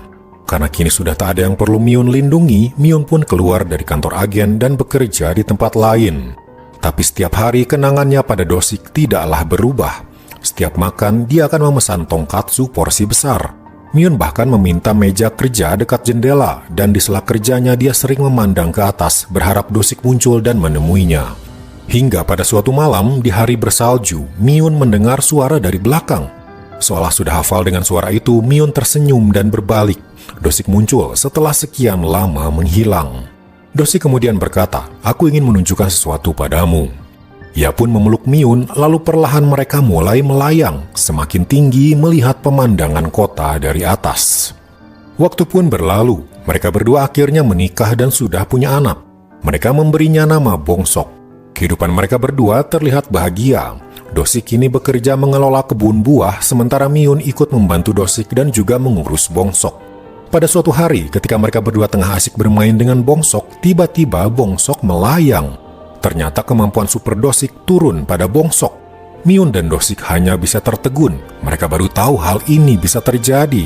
Do-sik pun mulai memasang jala di dalam rumah agar Bong-sok tidak melayang tinggi. Sementara itu, beralih pada Min Yong-jun. Kini dia terlihat lagi sedang masuk ke sebuah gedung. Gedung itu adalah Gedung Badan Intelijen Nasional, dan kini Min Yong-jun menjadi wakil direkturnya. Nona Yeo kini menjadi sekretarisnya. Bertahun-tahun berlalu, Bong-sok kini sudah tumbuh menjadi lebih besar. Di malam hari, terkadang Myun terbangun karena mendengar suara mencurigakan. Kemudian di suatu siang, Bong-sok terlihat bermain sendiri di dalam rumah. Tapi dia berjalan menuju jendela yang terbuka. Lalu tiba-tiba Myun berteriak hingga terdengar oleh Do-sik. Ternyata Bong-sok melayang keluar dan kini entah kemana. Do-sik pun menenangkan Myun dan langsung melesat tinggi mencari Bong-sok. Jauh di atas sana, di antara gumpalan awan, Bong-sok terlihat menangis melayang-layang. Do-sik pun langsung menggendongnya dan membawanya kembali turun ke rumah. Lalu pada suatu siang, Do-sik kedatangan seorang pria yang ingin membeli buah-buahan dari kebunnya. Do-sik tak mengenal pria itu dan mempersilakan membeli buahnya. Ternyata pria itu adalah bawahan Min Yong-jun yang bernama Jo. Dia ternyata sudah tahu keberadaan Do-sik dan Myun dan bersiap melaporkannya pada Min Yong-jun. Malam harinya, Myun kembali terbangun karena mendengar suara mencurigakan. Kali ini dia ketakutan karena suara itu berasal dari para agen. Setidaknya ada 30 orang yang sedang bersiap mengepung rumah Myun dan Do-sik. Do-sik segera membuat rencana. Dia akan mengalihkan perhatian para agen sementara Myun harus membawa Bongsok kabur menjauh. Do-sik kemudian keluar rumahnya. Para agen sudah bersiap menodongkan senjatanya. Ketika ada kesempatan, Do-sik langsung menghajar salah satu agen dan Do-sik langsung terbang sambil menyandera agen itu. Tapi sayangnya, seorang sniper berhasil melumpuhkan Do-sik. Ia pun langsung diserang oleh agen berkekuatan listrik. Terjadilah pertarungan mereka berdua. Lalu ketika Do-sik lengah, dirinya diikat oleh tali. Do-sik mencoba terbang untuk kabur, tapi tali itu menjeratnya, membuatnya hanya bisa melayang sambil terikat. Sementara itu, Myun mengendap-ngendap sambil menggendong Bongsok. Ia pun masuk ke dalam mobil. Do-sik pun berbisik yang didengar oleh Myun. Myun pun kemudian menyalakan mobilnya lalu kabur melalui jalan belakang. Do-sik bisa melihat kalau Myun dan Bongsok sudah kabur dan situasinya sudah aman. Ia pun turun dan tanpa perlawanan dia menyerahkan diri. Beralih pada rekan Do-sik yang bernama Juwon. Setelah adanya insiden menghilangnya Do-sik, ia pun kini berhenti menjadi agen rahasia dan menjadi pegawai biasa. Juwon sudah menikah dengan seorang wanita bernama Ji-hye. Pekerjaan di kantor sebagai pegawai biasa membuat Juwon bingung. Dulu dia menjadi agen rahasia bersama Do-sik menghabisi para musuh di jalanan, bertarung dan bertempur dengan kekuatan fisik. Namun kini dia harus bekerja di depan komputer. Hal itu membuatnya merasa terasing. Satu-satunya hal menyenangkan bagi Juwon adalah ketika bersama istrinya Ji-hye. Tapi Ji-hye tahu, dari wajah suaminya itu, ada hal yang sebenarnya ingin Juwon lakukan. Rutinitas Juwon setiap hari semakin membuatnya merasa kalau pekerjaan kantoran bukanlah hal yang ingin ia lakukan. Lalu di suatu malam, ketika dia bekerja lembur, muncul orang yang sudah lama tak ia temui. Dialah Min Yong-jun. Min Yong-jun yang kini menjabat sebagai wakil direktur di Badan Intelijen mengajak Juwon untuk bergabung bersamanya. Min Yong-jun bermaksud ingin menyatukan kembali para agen untuk memperkuat pertahanan negara Korea Selatan. Mendengar ajakan Min Yong-jun, Juwon pun merenung dan berpikir sepanjang hari. Jauh di lubuk hatinya, dia ingin kembali seperti masa lalu, menghajar para musuh di luar sana dengan kekuatan fisiknya. Dia punya kekuatan super bisa menyembuhkan diri dengan cepat, tapi selain itu kekuatan fisiknya juga sangat hebat. Hingga pada suatu hari, akhirnya Juwon memutuskan untuk menerima ajakan Min Yong-jun. Tugas pertamanya adalah bersama para prajurit tentara menyerang tentara Korea Utara. Ji-hye sebagai istrinya hanya bisa mendukungnya saja. Maka jadilah Juwon bersama rombongan tentara untuk nanti bertempur dengan tentara Korea Utara. Selama berhari-hari Juwon ikut bersama para tentara. Hingga pada suatu malam, Juwon bertemu dengan Jo. Jo pun ikut bergabung bersama Juwon dan para tentara. Jo berkata dirinya punya kemampuan untuk mencari siapapun yang ia inginkan. Jadi sekarang Jo pun mulai mencari keberadaan tentara Korea Utara juga. Di suatu siang, Jo memberikan info kalau para tentara Korut ada di depan sekitar 30 menit yang lalu mereka lewat di daerah itu. Para tentara pun langsung bergerak maju untuk menyerang. Tapi Jo menahan Juwon, lalu menunjuk jejak mencurigakan dan berkata jejak ini bukanlah dari manusia biasa. Jo menilai di pihak Korut pun ada orang dengan kekuatan super juga. Dan ada kemungkinan justru tentara Korut yang akan menyerang tentara Korsel duluan. Juwon menyusul para tentara. Ternyata benar, para tentara Korea Utara sudah bersiap-siap di balik bebatuan dan langsung menembaki tentara Korea Selatan. Sebuah granat dari Korea Utara dilemparkan mencoba menghancurkan seluruh tentara yang ada. Juwon tiba-tiba menindih granat itu seketika ledakannya terhenti oleh tubuhnya. Karena Juwon punya kemampuan pemulihan yang cepat, dia masih bisa bergerak maju. Namun tiba-tiba dari atas, seorang pria terlihat mendorong batu besar dengan kekuatannya. Seketika batu itu menggelinding ke bawah, melindas apapun yang berada di jalannya. Batu-batu besar lain semakin banyak longsor, seolah arus deras air yang menyapu apapun yang menghalanginya. Para tentara Korea Selatan banyak yang tewas terlindas oleh batu-batu besar. Juwon pun terus maju untuk menghadapi orang itu. Mereka langsung bertarung dengan kekuatan super.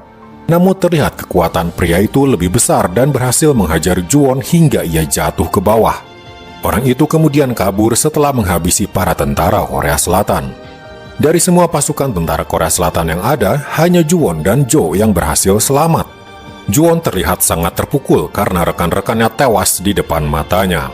Ketika Jo muncul, ia juga jadi benci pada Jo karena dengan sengaja memberitahu informasi yang salah sehingga tentara Korea Selatan diserang hingga semuanya tewas. Entah sudah berapa bulan Juwon ada di medan perang. Ketika ia kembali ke rumah, Ji-hye langsung memeluknya, bersyukur karena di antara semua yang tewas, suaminya itu masih bisa selamat. Setelah Juwon kembali ke rumah, tak lama kemudian istrinya pun hamil dan akhirnya mereka punya anak. Mereka memberinya nama Hisu. Hisu pun tumbuh menjadi anak yang sehat. Hingga pada suatu hari, Juwon mendapat misi baru untuk pergi ke luar negeri. Selesai misi, dan setibanya dia kembali ke Korea, dia mendapat kabar yang mengejutkan. Ji-hye dan Hisu mengalami kecelakaan mobil. Juwon segera datang ke rumah sakit dan menemui anaknya yang sedang dirawat. Untungnya Hisu selamat. Namun istrinya, Ji-hye, dia meninggal dalam kecelakaan. Juwon merasa sangat terpukul ketika harus datang ke pemakaman istrinya itu. Dia menangis sejadi-jadinya meratapi istrinya yang telah tiada. Seumur hidupnya dia belum pernah punya pacar, dan istrinya adalah pacar pertama yang langsung menjadi pendampingnya. Kehilangan pasangan hidup yang setiap hari bersama membuat Juwon seperti mayat hidup. Ia tak tahu harus berbuat apa. Setelah kejadian itu, Juwon pun menemui Min Yong-jun dan berkata kalau dia ingin berhenti menjadi agen untuk mengurus anaknya Hisu. Min Yong-jun awalnya keberatan karena Juwon adalah salah satu agen terkuat yang ia miliki. Lalu Min Yong-jun berkata, jika suatu hari nanti kau dibutuhkan, kau akan kuhubungi. Beralih ke kota lain, seorang pria terlihat membawa banyak barang sampai-sampai menutupi jalan. Pria ini bernama Jaeman. Orang-orang sekitarnya menganggap dia punya kekuatan tubuh yang besar. Namun ternyata dia punya kekuatan super. Kekuatannya jauh lebih besar dari yang orang-orang bayangkan. Tapi sayangnya, kondisi mentalnya terbelakang, jadi pikirannya seperti anak-anak. Jaeman sudah menikah dan punya bayi laki-laki bernama Gang-hun. Suatu hari, Jaeman terlibat perkelahian membuat lawannya babak belur. Polisi datang dan langsung menangkapnya. Atas kejadian itu, dia dipenjara selama bertahun-tahun. Setelah Jaeman keluar dari penjara, Gang-hun sudah tumbuh besar. Gang-hun tak mengenal Jaeman sebagai ayahnya karena ia dipenjara semenjak Gang-hun bayi. Jaeman mencoba dekat dengan Gang-hun dengan setiap hari menjemputnya dari sekolah. Setiap hari, akhirnya hubungan Jaeman dan Gang-hun semakin dekat, dan Gang-hun tak malu lagi untuk menggandeng tangan ayahnya. Suatu hari, terjadi demo besar-besaran di jalanan. Istri Jaeman ikut dalam demo itu, menuntut penolakan para penjual pinggir jalan yang tidak mau dipindahkan ke tempat lain. Jaeman datang ke sana bermaksud untuk menjemput istrinya pulang. Tapi istrinya berkata, kamu jemput saja Gang-hun, karena jika Jaeman ada di situ bisa berbahaya. Jaeman pun menjemput Gang-hun dan menunggu istrinya pulang. Hingga malam hari, ternyata demo masih berlanjut dan keributan antara pendemo dan polisi pun tak bisa terelakkan. Jaeman yang cemas berkata pada Gang-hun, dia akan menjemput ibunya itu. Jaeman pun datang ke tempat demo dan melihat istrinya ditangkap oleh polisi. Jaeman langsung marah melihat istrinya itu dan mulai mengamuk. Para polisi sampai harus menembak Jaeman dengan meriam air. Tapi air berkekuatan tinggi itu pun tak mampu menghentikan Jaeman yang punya kekuatan super. Sementara itu, tak jauh dari sana, seorang anak kecil terlihat keluar dari tenda. Kembali pada Jaeman, kini dia bersembunyi dari kejaran polisi masuk ke gorong-gorong bawah tanah. Ternyata Min Yong-jun tahu keberadaan Jaeman, seorang pria dengan kekuatan super. Min Yong-jun pun bermaksud untuk melihatnya sendiri. Dia kemudian menghubungi Juwon. Setelah sekian lama Juwon berhenti menjadi agennya. Juwon yang tak bisa menolak perintah Min Yong-jun akhirnya datang ke sana untuk menghadapi Jaeman. Juwon pun segera masuk ke gorong-gorong dan mencari Jaeman. Akhirnya mereka berdua bertemu. Juwon mengajaknya untuk kembali ke atas, menarik kerah bajunya. Tapi Jaeman membanting Juwon. Pertarungan keduanya pun tak bisa terhindarkan. Mereka saling memukul dan menyerang. Keduanya punya kekuatan fisik yang besar. Tapi Juwon punya keunggulan, dia bisa menyembuhkan diri. Sementara di atas, seorang ibu yang tadi tertidur sadar kalau anaknya hilang. Ia pun melapor pada polisi untuk menemukan anaknya. Kembali pada Juwon dan Jaeman, ternyata Juwon berhasil membuat Jaeman pingsan dan membawanya ke atas. Tapi tiba-tiba Juwon melihat seorang anak kecil terjebak di saluran air. Dia langsung memukul tembok untuk menghancurkannya. Tiba-tiba Jaeman bangun dari pingsannya lalu membantu Juwon membebaskan anak tersebut. Mereka pun memukul-mukul untuk meruntuhkan tembok tebal agar anak itu bisa bebas. Hingga akhirnya tembok itu runtuh dan anak itu bisa selamat. Jaeman pun pulang ke rumahnya dan menemui Gang-hun di rumah. Wajahnya babak belur akibat pertarungan dengan Ju-won tadi. Sambil menangis, Jaeman meminta maaf pada Gang-hun karena meninggalkannya sendirian hingga larut malam. Tiba-tiba beberapa orang masuk. Ternyata Min Yong-jun dan Ju-won datang ke rumahnya Jaeman untuk menangkapnya. Min Yong-jun ingin Jaeman menjadi bagian dari agen rahasia karena ia punya kekuatan fisik super. Tapi ketika melihat Jaeman yang punya keterbelakangan mental, ia tak jadi mengambil Jaeman. Tapi tiba-tiba para tentara terlempar keluar. Min Yong-jun kaget dan melihat ke dalam rumah. Bukan Jaeman, tapi ternyata Gang-hun, anaknya yang melempar 2 tentara dewasa. Min Yong-jun pun di situ baru tersadar kalau kekuatan super bisa diwariskan kepada anaknya. Ia pun menatap Ju-won dan mengerti tampaknya anak Ju-won juga punya kekuatan super. Seketika Min Yong-jun tersenyum, ia punya rencana besar untuk dirinya. Dari kejadian itu, Ju-won sadar Min Yong-jun pasti akan mengincar anak-anak dari orang berkekuatan super untuk nantinya ia rekrut menjadi pasukannya. Ju-won pun segera pergi dari rumah itu, menjauh dari Min Yong-jun dan semua agen-agen rahasia. Ia tak ingin anaknya Hee-soo terlibat dalam dunia berbahaya ini. Esok harinya, Min Yong-jun mendapat kabar kalau Ju-won dan anaknya sudah pindah rumah dan pergi entah kemana. Rupanya Ju-won sudah mencium rencana Min Yong-jun untuk mendapatkan anak-anak dari orang tua berkekuatan super. Nona Yeo berkata, kalau dicari pun belum tentu anaknya Ju-won punya kekuatan super seperti ayahnya itu. Tapi tiba-tiba Jo menyela, aku yakin anaknya Ju-won mewarisi kekuatan super ayahnya. Ketika kecelakaan bersama ibunya terjadi, harusnya mustahil anak itu selamat. Dan ketika dirawat, dia hanya perlu 1 minggu untuk sembuh total. Jo pun menyerahkan sebuah dokumen yang ia susun sendiri. Di dalamnya berisi sebuah proyek untuk mengumpulkan anak-anak berkekuatan super yang akan dikumpulkan di satu sekolah, di mana dia menjadi kepala sekolahnya. Dengan begitu, Min Yong-jun sebagai atasan akan punya kuasa penuh atas sekolah itu dan semua siswa yang ada di dalamnya. Kita sudah punya 3 anak yang diduga punya kekuatan super, yaitu anaknya Ju-won Hee-soo, anaknya Jaeman Gang-hun, dan anaknya Do-sik Bong-sok, ujar Jo. Min Yong-jun pun menyetujui proyek tersebut. Kembali ke masa sekarang, tahun 2023. Insiden lepasnya ring basket yang hampir mengenai Hee-soo waktu itu kini telah usai. Suatu siang, kebetulan Gang-hun melihat Ki-so sendirian di dalam gimnasium. Gang-hun menuduh Ki-so lah pelaku insiden ring itu, tapi Ki-so membantahnya. Sementara itu, siswi yang merekam kejadian itu dan menguploadnya ke internet, kini kameranya disita oleh guru. Setelah itu, guru tersebut dipanggil oleh guru senior bernama Pak Choi. Pak Choi mencurigai dialah pelakunya, karena di antara guru lainnya, guru ini tahu rahasia di balik sekolah ini yang menyekolahkan anak-anak berkekuatan super. Beralih pada siswi yang merekam, dia curhat pada temannya tentang kameranya yang disita guru. Tak hanya itu, akun di internetnya juga diblokir, padahal menurutnya insiden itu biasa saja. Dia berkata dia akan mengambil kameranya kembali ke ruang guru ketika semua orang sudah pulang. Sore harinya, Hee-soo dipanggil oleh Pak Choi ke ruangannya. Pak Choi berkata karena ring basket rusak, gimnasium perlu diperbaiki. Tapi Hee-soo harus tetap berlatih agar dia berhasil mendapat beasiswa. Pak Choi pun merekomendasikan Hee-soo berlatih di sebuah sport center di kota Duncheon. Hee-soo pun keluar dari ruangan Pak Choi, tapi ia kaget karena Ki-so tiba-tiba menghadangnya. Ki-so bertanya, apa yang Pak Choi katakan? Hee-soo menjawab, dia hanya menyuruhku latihan di tempat lain. Lalu Ki-so berkata, jangan percaya pada siapapun. Setelah itu, Ki-so pun pergi. Hee-soo kembali ke kelas dan mendapatkan Bong-sok masih ada di sana. Hee-soo bertanya, kenapa seharian ini Bong-sok terlihat diam saja? Dan Hee-soo perhatikan Bong-sok tak lagi memakai pemberat di kakinya.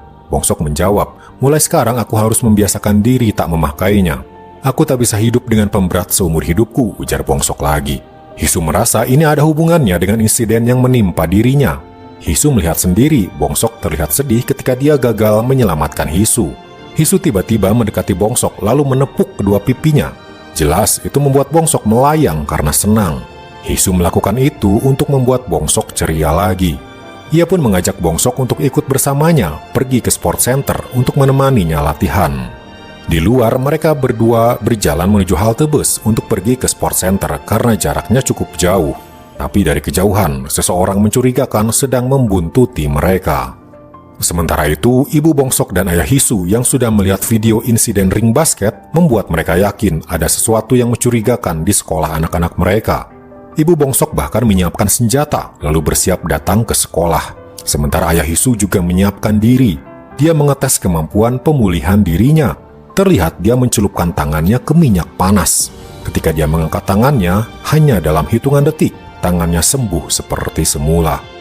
Kembali pada Bongsok dan Hisu, kini mereka naik bus dan supirnya adalah supir langganan, Gedo. Gedo bercerita, aku juga dulu sekolah di sekolahmu dulu dan sempat akan ikut beasiswa olahraga sama seperti Hisu. Setelah mereka berdua naik, seorang yang tadi membuntuti juga naik ke bus itu. Orang itu tak membawa ponsel dan tak punya uang tunai. Sayangnya, Gedo mempersilahkan dia naik untuk hari ini dengan gratis. Ketika bus mulai berjalan, pria itu tampak waspada. Sudah jelas dia memang membuntuti Bongsok dan Hisu untuk satu tujuan jahat. Beralih pada ibu Bongsok, Miun. Kini dia sudah sampai di sekolah dan bertemu dengan satpam. Dia berkata dia ingin bertemu dengan guru sekaligus wali kelas Bongsok. Miun kemudian menelepon Bongsok bertanya di mana ia sekarang. Bongsok berbohong, berkata kalau dia sedang dalam perjalanan pulang, padahal dia sedang pergi bersama Hisu ke sport center. Tak lama kemudian, giliran Hisu yang mendapat telepon dari ayahnya. Hisu berkata dia hari ini akan pulang larut karena harus latihan dulu di tempat yang lumayan jauh. Ayah Hisu, Juwon, kini juga sampai di sekolah dan langsung masuk ke dalam gedung sekolah. Tanpa mereka tahu, satpam sekolah menelpon seseorang, memberitahu kalau Miun dan Juwon kini sudah ada di sekolah. Miun mendatangi wali kelas Bongsok, Pak Choi. Miun pun mulai mengobrol tentang insiden ring basket itu dan bertanya apa yang sebenarnya terjadi. Pak Choi berkata, ring itu memang sudah tua, tapi untungnya tidak ada siswa yang terluka. Miun juga bertanya, di dalam video ada seorang siswa dengan gerakan cepat menolong Hisu. Siapa sebenarnya dia? Pak Choi mengelak dan berkata kalau dia hanya murid biasa saja. Kebetulan ada di sana dan berhasil menyelamatkan Hisu. Beralih pada Juwon, dia kini masuk ke gedung sekolah dan tak sengaja bertemu dengan seorang guru bernama Sungwoo. Juwon bertanya, di mana wali kelas 12? Sungwoo berkata, semua orang di sini sudah pulang. Tapi Juwon masih ingin ada di sekolah itu dan berkata dia ingin melihat-lihat sekolah dulu. Sungwoo pun tak bisa menolaknya dan mempersilahkan Juwon untuk melihat-lihat. Juwon pun mendatangi gimnasium sekolah, tempat Hisu hampir saja terluka. Di sana dia memeriksa ring basket dan melihat sebuah skrup terlepas. Apa mungkin ada yang sengaja mengendurkannya? Sementara itu, Sungwoo ternyata masuk ke ruang kepala sekolah dan membuka lemari rahasia. Sebuah monitor CCTV menyala di hadapannya. Ia pun melihat Juwon yang sedang ada di gimnasium. Sementara itu di luar sekolah, sebuah mobil mencurigakan terparkir di sana. Di dalamnya ternyata agen-agen dari Korea Utara menunggu. Beralih ke bus, Gedo yang sedang menyetir sesekali melihat spion dan melihat gelagat mencurigakan dari si pria. Apalagi ketika Bongsok dan Hisu bersiap turun, ia pun mengikuti dari belakang. Gedo langsung merasa ada yang tak beres. Tiba-tiba ia langsung tancap gas, tidak berhenti di halte yang seharusnya. Semua penumpang kini kaget, termasuk Bongsok dan Hisu. Dia pun membanting setir keluar dari jalan tol dan berbelok tajam. Saat itulah Gedo melihat si pria itu melayang. Ternyata dia punya kekuatan super dan sedang mengincar Bongsok dan Hisu. Gedo masih terus menyetir dengan ngebut, lalu tiba-tiba dia berbelok tajam dan berhenti tepat di depan kantor polisi. Semua penumpang turun, tinggal tersisa si pria mencurigakan seorang. Namun tiba-tiba dia menghilang, ternyata dia kabur melewati jendela yang terbuka. Beralih kembali ke sekolah, Pak Choi masih mengobrol dengan Miun. Miun bertanya bagaimana rasanya menjadi guru di sekolah ini. Pertanyaan itu mengingatkan Pak Choi kembali ke masa lalunya. 19 tahun lalu, Pak Choi terlihat memasuki sebuah gedung. Dia datang membawa data dirinya. Ternyata dia bertemu dengan Min Yongjun karena dia akan bekerja di Badan Intelijen Nasional menjadi bawahan Min Yongjun. Pak Choi adalah mantan tentara dan kali ini dia akan melamar sebagai agen rahasia di mana Min Yongjun sebagai pemimpinnya.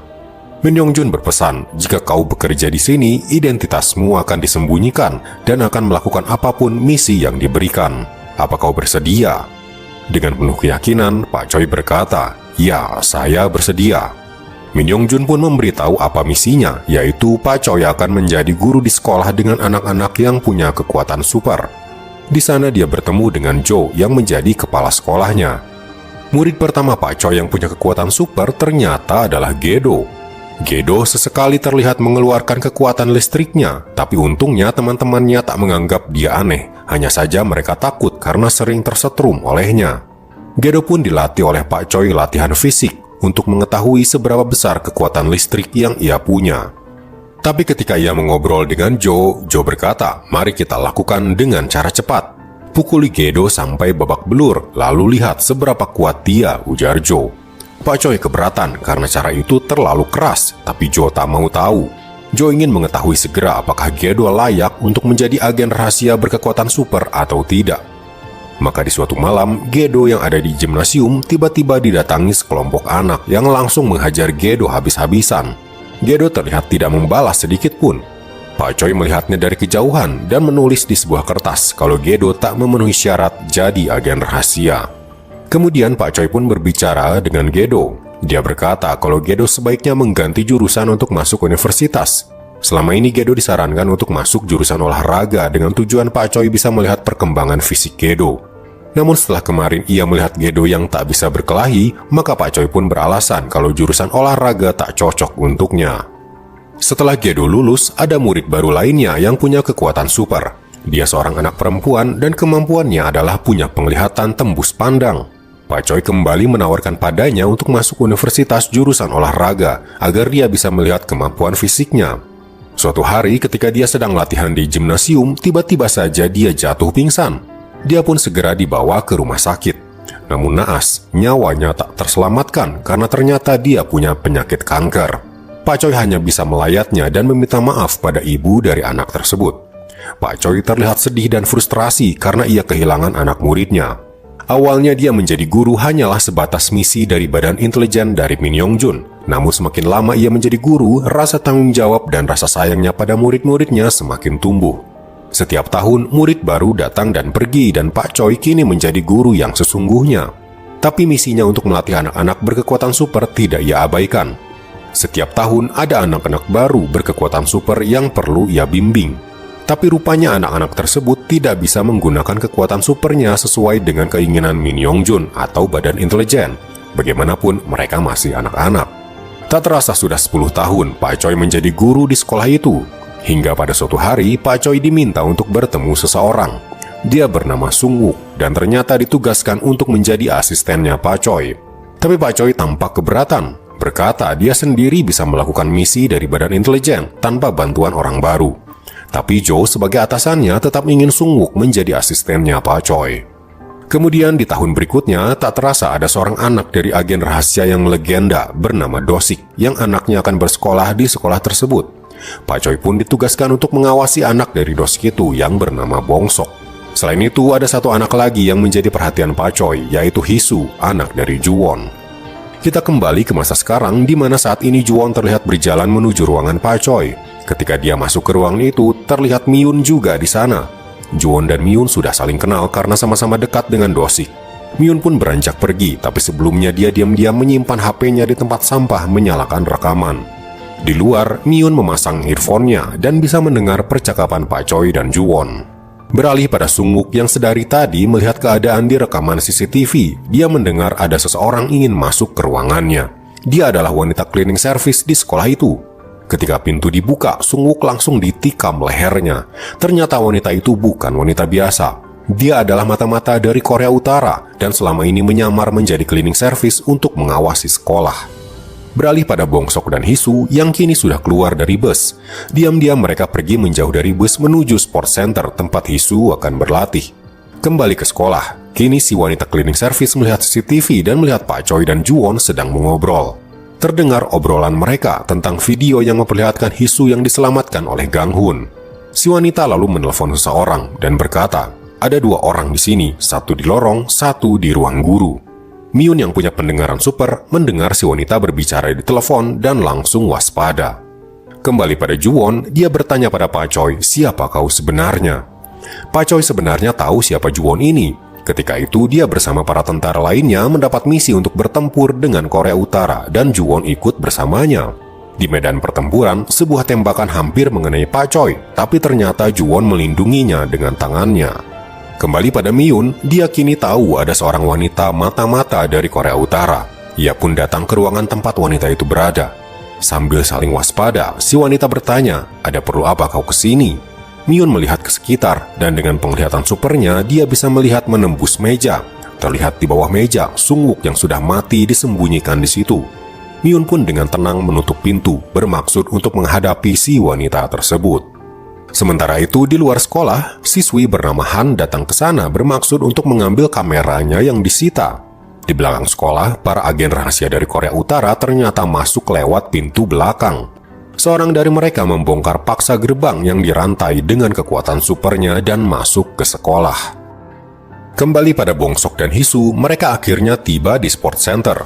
Namun di atas, terlihat si pria masih mengikuti mereka. Hisu dan Bongsok pun masuk ke gimnasium di sana. Sementara Hisu mulai berlatih, Bongsok pun keluar sebentar untuk membeli minuman. Di saat itulah, tanpa Hisu sadari, si pria masuk ke gimnasium dan mengunci pintunya. Hisu tak melihat kedatangannya karena dia ada di lantai 2. Si pria perlahan melayang ke lantai 2 dan mulai berbicara pada Hisu. Hisu kaget ada orang asing menghampirinya. Lalu tiba-tiba si pria melempar Hisu ke lantai bawah. Hisu jatuh sambil mengerang kesakitan. Di luar, ketika Bongsok akan masuk, ia mendengar jeritan Hisu yang ada di dalam. Ia pun mencari jalan masuk lain dan melihat ada jendela kaca yang langsung menuju gimnasium. Sementara Hisu sedang berkelahi melawan si pria, tapi jelas si pria bukan tandingan Hisu. Si pria tampak belum puas dan berkata, "Aku akan mengetesmu," ujarnya sambil membawa Hisu melayang tinggi. Di luar, Bongsok bersiap untuk terbang ke atas masuk lewat jendela kaca. Bersamaan dengan itu, Hisu dijatuhkan ke bawah. Bongsok terbang menabrak kaca dan fokusnya langsung pada Hisu. Untungnya dia berhasil menggapai Hisu dan menggendongnya. Bongsok pun terbang berputar-putar sebelum akhirnya dia mendarat. Akhirnya ia bisa menyelamatkan Hisu. Dari kejauhan, si pria terkejut. Ternyata ada satu lagi anak super yang harus ia hadapi. Beralih pada Miyun di sekolah, dia menutup pintu ruangan, jelas bermaksud untuk membereskan wanita itu. Si wanita langsung menyerang Miyun. Untungnya Miyun bisa mengelak. Terjadilah pertarungan mereka berdua. Miyun tiba-tiba mendengar langkah kaki orang asing dan sadar ternyata wanita ini tidak sendirian. Miyun pun pergi lewat jendela. Seorang pria masuk ke ruangan yang ternyata adalah rekan wanita itu. Sementara itu, dua pria lain juga masuk ke ruangan Pak Choi. Sementara itu, di luar, Miyun terlihat melempar salju ke kamera CCTV. Karena ia tahu kini semua CCTV dipantau oleh agen dari Korea Utara. Ia pun masuk ke sebuah ruang kendali daya. Namun salju yang ia lempari sedikit jatuh dan si wanita bisa melihat ketika Miyun masuk ke ruangan itu. Di dalam ruangan, Miyun mematikan semua listrik di gedung sekolah. Seketika lampu padam. Kembali ke ruangan Pak Choi, dua orang agen Korea Utara tiba-tiba meminta sebuah berkas pada Pak Choi. Ternyata mereka sedang mencari berkas data anak-anak berkekuatan super yang bersekolah di situ. Sementara di ruang perpustakaan, ternyata Gang Hun belum pulang. Dia tadi sedang belajar. Karena lampu padam, ia pun keluar untuk pulang. Tapi di lorong dia bertemu seorang pria. Si pria melihat HP-nya dan tahu kalau ternyata anak yang ia cari ada di hadapannya sekarang. Gang Hun belum paham apa yang terjadi. Ia kemudian menerima telepon dari orang tuanya bertanya kapan ia pulang. Tapi tiba-tiba Gang Hun berteriak membuat orang tuanya panik. Ayah Gang Hun, Jaeman, langsung berlari menuju sekolah. Kembali ke ruangan Pak Choi, tiba-tiba dia menyerang salah satu pria. Tapi pria ini tak bergeming. Juwon tiba-tiba ikut menghajarnya dan melumpuhkannya. Beralih ke ruang tempat Miyun berada, si wanita ternyata sudah sampai di sana untuk memburu Miyun. Ketika mereka bertemu, Miyun ternyata memegang alat tembak. Seketika ia menembak si wanita tepat di dahinya. Kembali ke sekolah, ternyata Kiso juga masih ada di sekolah dan sialnya ia bertemu dengan salah satu pria Korea Utara. Si pria bertanya, "Apa kau tahu tentang berkas itu?" Kiso tak paham, tapi tiba-tiba ia dicekik karena dianggap Kiso punya kemampuan super. Kiso dihajar oleh si pria, tapi tak lama datang Pak Choi berusaha menyelamatkan Kiso. Pak Choi berusaha menghadapi si pria itu, walaupun kekuatannya tak sebanding. Kembali pada Juwon, musuhnya itu ternyata bangkit lagi dan walaupun sudah dihajar oleh Juwon habis-habisan, dia bisa bangkit kembali. Dia memukul Juwon tepat di rahangnya, membuat Juwon terkapar dan pingsan. Beralih pada Bongsok dan Hisu, mereka kini berhadapan dengan si pria. Bongsok mencoba menghajarnya, tapi kemampuan terbangnya masih lemah. Bongsok pun dihajar balik olehnya. Pria itu mengambil jala dan melemparnya pada Bongsok, membuat ia terjebak tak bisa keluar. Kembali ke sekolah, Myun tampak berjalan setelah berhasil menghabisi si wanita cleaning service. Ia pun langsung menyelamatkan Pa Choi dan Ki So yang kebetulan ada di lorong sekolah. Terjadilah adu tembak-menembak antara Myun dan pria Korea Utara. Ketika Myun bersembunyi menunggu saat menembak yang tepat, ia melihat pantulan di keran air kemudian menembak. Lalu dari arah tak terduga, si pria tertembak di kepala. Myun ternyata menembak dari luar jendela. Sementara Pa Choi menyuruh Ki So untuk segera pergi, sementara dia pergi ke tempat lain. Ketika Ki So sendirian, dia mendengar suara dari dalam ruangan. Ki So memeriksanya dan ternyata itu Han, siswi yang waktu itu ingin mengambil kamera. Tak sengaja ia terjebak di situ. Beralih ke tangga, dua pria Korea Utara berhenti karena melihat Myun menodongkan pistol pada mereka. Myun tahu mereka adalah agen rahasia dari Korea Utara, lalu bertanya di mana Do-sik berada. Awal dari menghilangnya Do-sik memang ada hubungannya dengan Korea Utara. Di tahun 1994, Do-sik mendapatkan misi rahasia untuk menghabisi pemimpin Korea Utara saat itu. Terlihat di istana kepresidenan, para prajurit berjaga. Tapi tanpa mereka sadari, satu persatu mereka dilumpuhkan dan lenyap. Satu-satunya orang yang bisa menghabisi para prajurit itu hanyalah agen terkuat, dialah Do-sik. Di sana, para prajurit mendapat sinyal adanya penyusup. Mereka bergegas untuk menangkap Do-sik. Tapi Do-sik dengan kemampuannya yang bisa terbang ditambah keakuratan dalam menembak membuat dia tak bisa disentuh sama sekali oleh mereka. Setiap tembakannya selalu tepat sasaran, yaitu di dada sebelah kanan, membuat korban tidak mati, hanya tak sadarkan diri. Do-sik terus maju hingga sampai di sebuah lorong dengan kamar mewah yang besar. Tapi di sana dia berhadapan dengan seorang komandan. Do-sik bergerak secepat kilat, melumpuhkan komandan itu dengan tembakan di dada kanan. Do-sik kemudian berkata, "Semua anak buahmu belum mati. Segera selamatkan anak buahmu dan aku akan menyelesaikan misiku." Komandan itu belum menyerah dan bersiap menembak lagi, tapi Do-sik lebih cepat dan menembaknya lagi. Di dalam kamar, akhirnya Do-sik melihat targetnya, pemimpin Korea Utara yang sedang diinfus karena sedang sakit. Namun ternyata Do-sik tak jadi menembaknya, kemudian ia pergi dari sana. Setahun setelah kejadian itu, komandan yang bernama Do-kyun ternyata masih hidup dan kini diberi tugas oleh atasannya untuk mencari orang-orang berkekuatan super untuk melawan Korea Selatan. Do-kyun pun mencari ke seluruh Korea Utara dan menemukan beberapa orang. Tapi untuk benar-benar mencari orang yang punya keberanian, mereka harus melakukan tes mengerikan. Ada 10 orang yang diduga punya kekuatan super dan mereka dipaksa untuk melompat ke jurang. Jika tidak, mereka akan ditembak di tempat. Mereka terlihat sangat ketakutan dan tak berani melompat. Do-kyun memerintahkan para prajurit untuk menembak, memaksa mereka untuk terjun ke bawah. Lama Do-kyun menunggu apakah ada yang selamat, tapi tampaknya semuanya gagal dalam tes dan langsung mati. Tapi ketika dia balik badan, para prajurit melihat ke atas. Ada satu orang yang terbang berhasil selamat dari jurang. Dia bernama Junwa. Sambil menangis dan gemetaran, Junwa berkata, "Kenapa kalian tega membunuh rekan-rekanku? Aku di sini ingin melindungi keluargaku, tidak mengira latihannya akan sekejam ini." Do-kyun berkata, "Satu-satunya cara agar kau bisa tetap hidup adalah menjadi prajurit elit kami. Jika kau kabur, kau akan ditembak saat ini juga.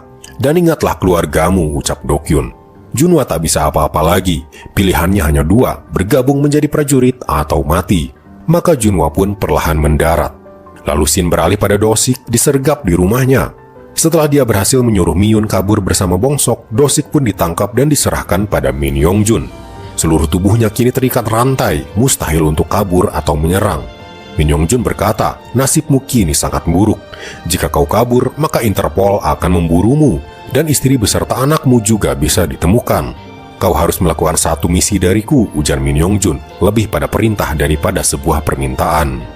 Dan misinya kali ini sama seperti misinya dulu, membunuh pemimpin Korea Utara.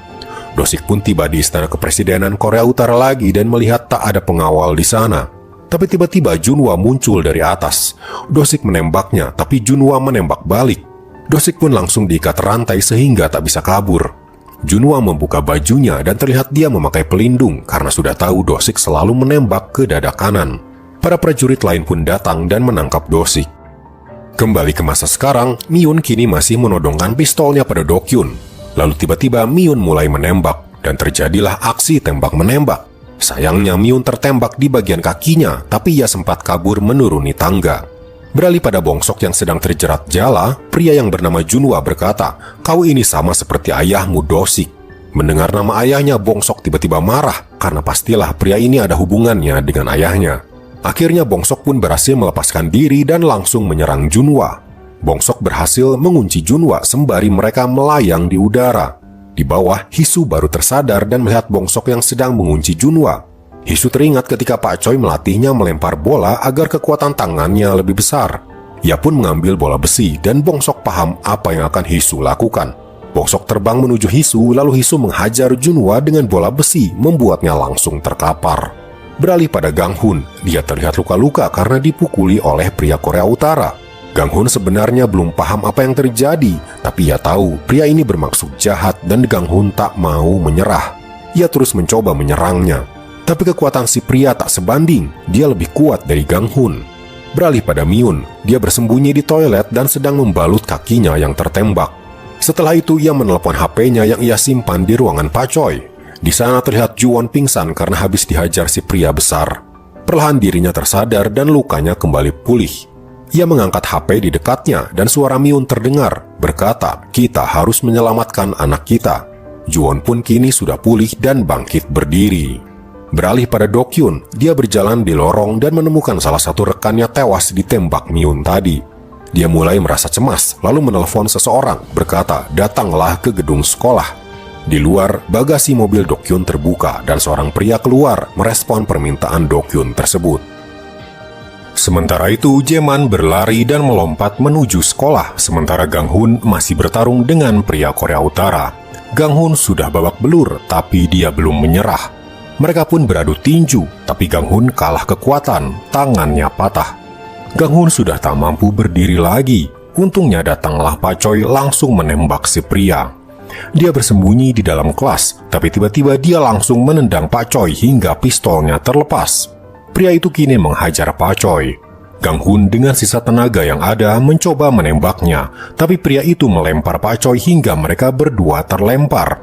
Pria itu masih belum puas dan kini mencekik Gang Hun hingga dia kehabisan nafas. Saat itulah muncul Jaeman, ayah Gang Hun, langsung datang menyelamatkan Gang Hun.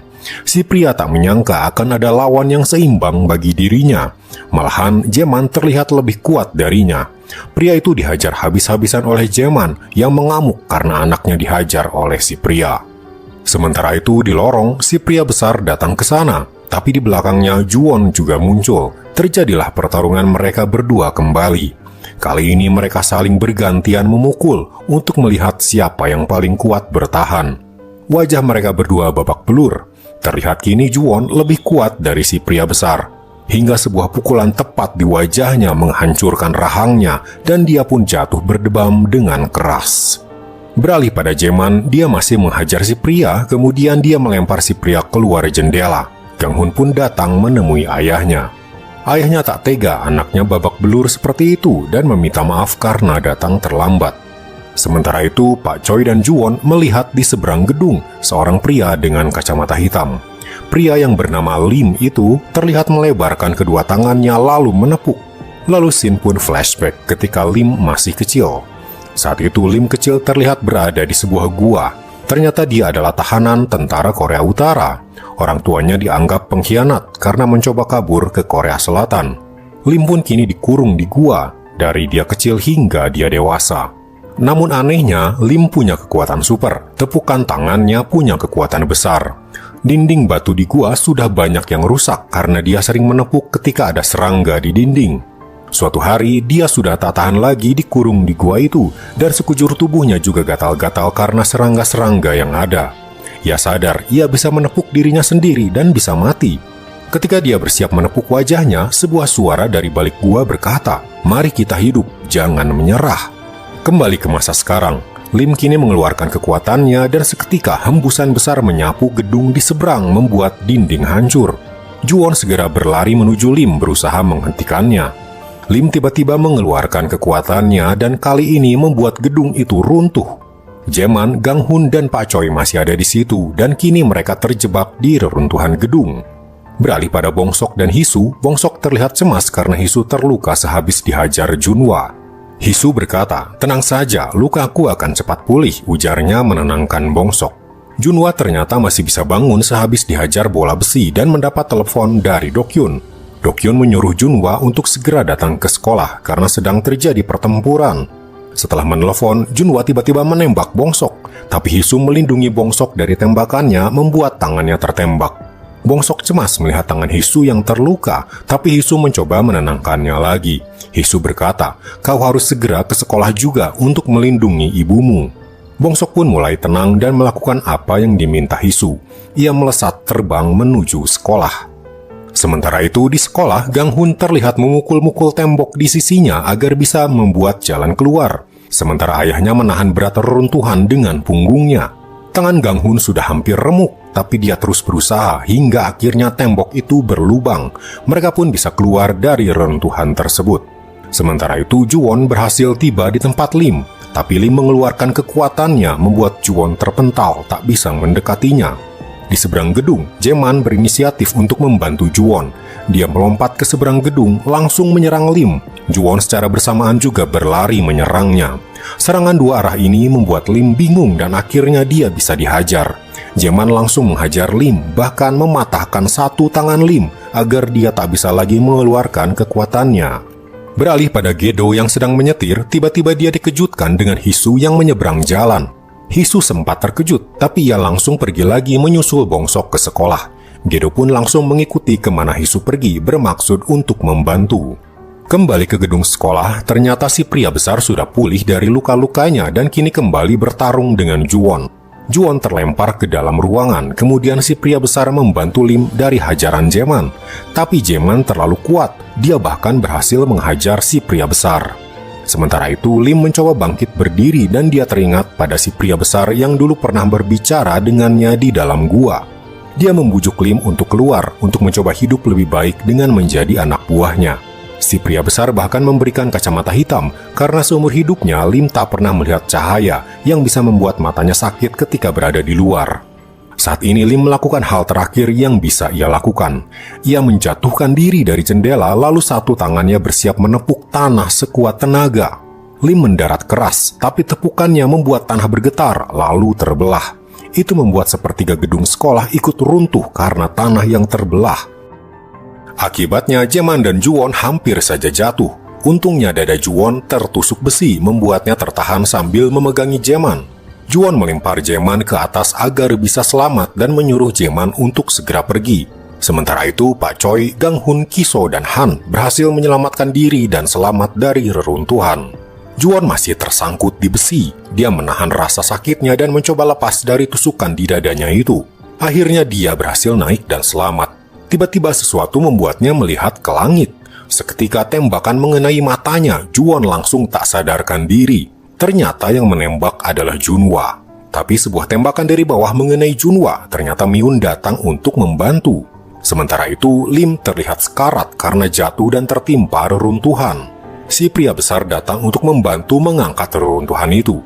Tapi Lim tahu waktunya sudah hampir habis. Ia pun menghembuskan nafas terakhirnya, membuat si pria besar menangis. Ia pun kini memanjat bebatuan terjal akibat reruntuhan, mencoba menyelamatkan diri. Kembali pada Miun, dia masih beradu tembak dengan Junhwa di udara. Lalu ketika Junhwa bersiap menembak lagi, tiba-tiba Bongsok menghantam Junhwa di udara. Mereka pun mendarat keras di atap gedung. Pertarungan Junhwa dan Bongsok pun terjadi. Sementara itu, Gedo akhirnya sampai di area sekolah. Ia segera masuk ke area lapangan dan melihat Bongsok dan Junhwa yang sedang berkelahi di udara. Junhwa bermaksud menabrakkan Bongsok ke bus, tapi Bongsok berhasil menghindar dan malah Junhwa yang tertabrak. Beralih pada Juwon, dia bangkit berdiri setelah matanya tertembak. Dia menahan sakit, ia mencongkel dan membuang satu matanya yang tertancap peluru. Kembali pada Bongsok, Junhwa ternyata masih bisa bangkit. Ia pun mengambil pistol dan menodongkannya pada Bongsok. Dokyun terlihat ada di situ juga. Tak lama, Miyun juga muncul dan langsung menodongkan pistol pada Dokyun. Terjadilah adegan saling menyandra. Beralih pada Hisu, dia kini masih berlari menuju sekolah. Tiba-tiba ia menabrak seorang pria yang ternyata si pria besar. Wajahnya penuh luka dan dia menangis. Hisu yang tadinya terburu-buru tak tega melihat ada orang yang menangis seperti itu. Ia pun menenangkan si pria besar tersebut. Beralih ke sekolah lagi, Gedo keluar dari busnya yang terguling dan melihat Bongsok yang sedang disandra. Dia membuka aki bus dan menyerap semua energi listrik di dalamnya, kemudian menembakkannya pada Junhwa. Listrik itu langsung membuat tangan Junhwa putus. Lalu Juwon muncul tapi langsung ditembak. Dokyun langsung menyuruh Junhwa untuk kabur dari sini. Junhwa pun mengikuti perintahnya itu. Lalu Dokyun mengarahkan pistolnya pada Bongsok, tapi Miun langsung menghentikannya. Dokyun mencoba melompat dari gedung, tapi Juwon memeganginya. Dokyun berusaha melepaskan diri. Dia memang sudah berniat untuk mengakhiri hidupnya. Ia pun jatuh. Tepat di bawahnya cabang pohon menikamnya. Ia pun langsung tewas. Tak lama setelah itu, para polisi pun berdatangan. Mereka dihadang oleh satpam sekolah yang ternyata dia adalah seorang intelijen dari Badan Intelijen Nasional. Lalu akhirnya Hisu pun tiba. Ia berlari mencari Bongsok. Sementara ibu Bongsok cemas melihat Bongsok yang luka-luka. Tapi Bongsok terlihat tenang. Ia melihat ibunya terluka kakinya. Ia pun berjongkok menawarkan diri untuk menggendong ibunya. Teringat ketika Bongsok kecil, kemana-mana selalu digendong ibunya. Sekarang giliran Bongsoklah yang akan melindungi ibunya. Hisu sampai di area sekolah dan melihat ayahnya. Ayahnya pun tersenyum padanya. Tragedi itu pun telah berlalu. Kini sekolah kembali dibuka dan tak terasa mereka kini sudah lulus. Upacara kelulusan pun diadakan. Mereka berbaris di lapangan, namun tak terlihat Bongsok di sana. Setelah selesai upacara kelulusan, di ruangannya Pak Choi menyerahkan dokumen pada Juwon. Itu adalah dokumen anak-anak yang berkekuatan super yang selama ini bersekolah di situ. Pak Choi menilai dokumen itu akan lebih aman jika Juwon yang menyimpannya. Sementara itu, Hisu berjalan sendirian ke kelasnya. Kenangannya akan sekolah ini membuatnya teringat akan Bongsok. Setelah kejadian itu, Hisu tak pernah lagi melihat Bongsok. Beralih ke Badan Intelijen Nasional, Min Yongjun terlihat kedatangan seorang yang ingin menjadi agen baru di sana. Tak disangka, orang itu adalah Gang Hun. Ternyata dia bermaksud bergabung menjadi agen rahasia berkekuatan super. Setelah itu Gang Hun pun pergi. Dia berpapasan dengan seorang wanita muda. Wanita itu masuk ke ruangan Min Yongjun dan Min Yongjun langsung hormat padanya. Jelas terlihat wanita ini punya jabatan yang lebih tinggi dari Min Yongjun. Beralih pada Juwon, di suatu malam dia datang ke sebuah tempat. Bukan untuk mengantar ayam goreng, tapi ternyata dia membunuh Jo di kamarnya. Terlihat Jo yang sedang meregang nyawa sehabis dihajar oleh Juwon. Beralih ke Korea Utara, Junhwa yang selamat kini diangkat menjadi komandan. Ia pun menghadap atasannya. Atasannya bertanya, apakah benar anak-anak di sana punya kekuatan super? Atasannya berencana untuk segera menciptakan prajurit super sejak anak-anak. Junhwa terdiam sesaat, lalu tiba-tiba keluar pistol dari tangannya yang buntung dan menembak atasannya itu. Setelah itu Junhwa mendatangi sebuah gua. Ternyata Dosik selama ini disekap di gua itu. Junhwa melempar pistol dan membiarkan pintu gua terbuka. Lalu tiba-tiba terlihat Dosik berdiri di hadapan Min Yongjun yang sudah disayat lehernya. Min Yongjun pun tewas di tangan Dosik. Beralih pada Juwon, ia kini membuka kedai ayam gorengnya lagi dan ternyata si pria besar kini ia angkat menjadi pegawainya.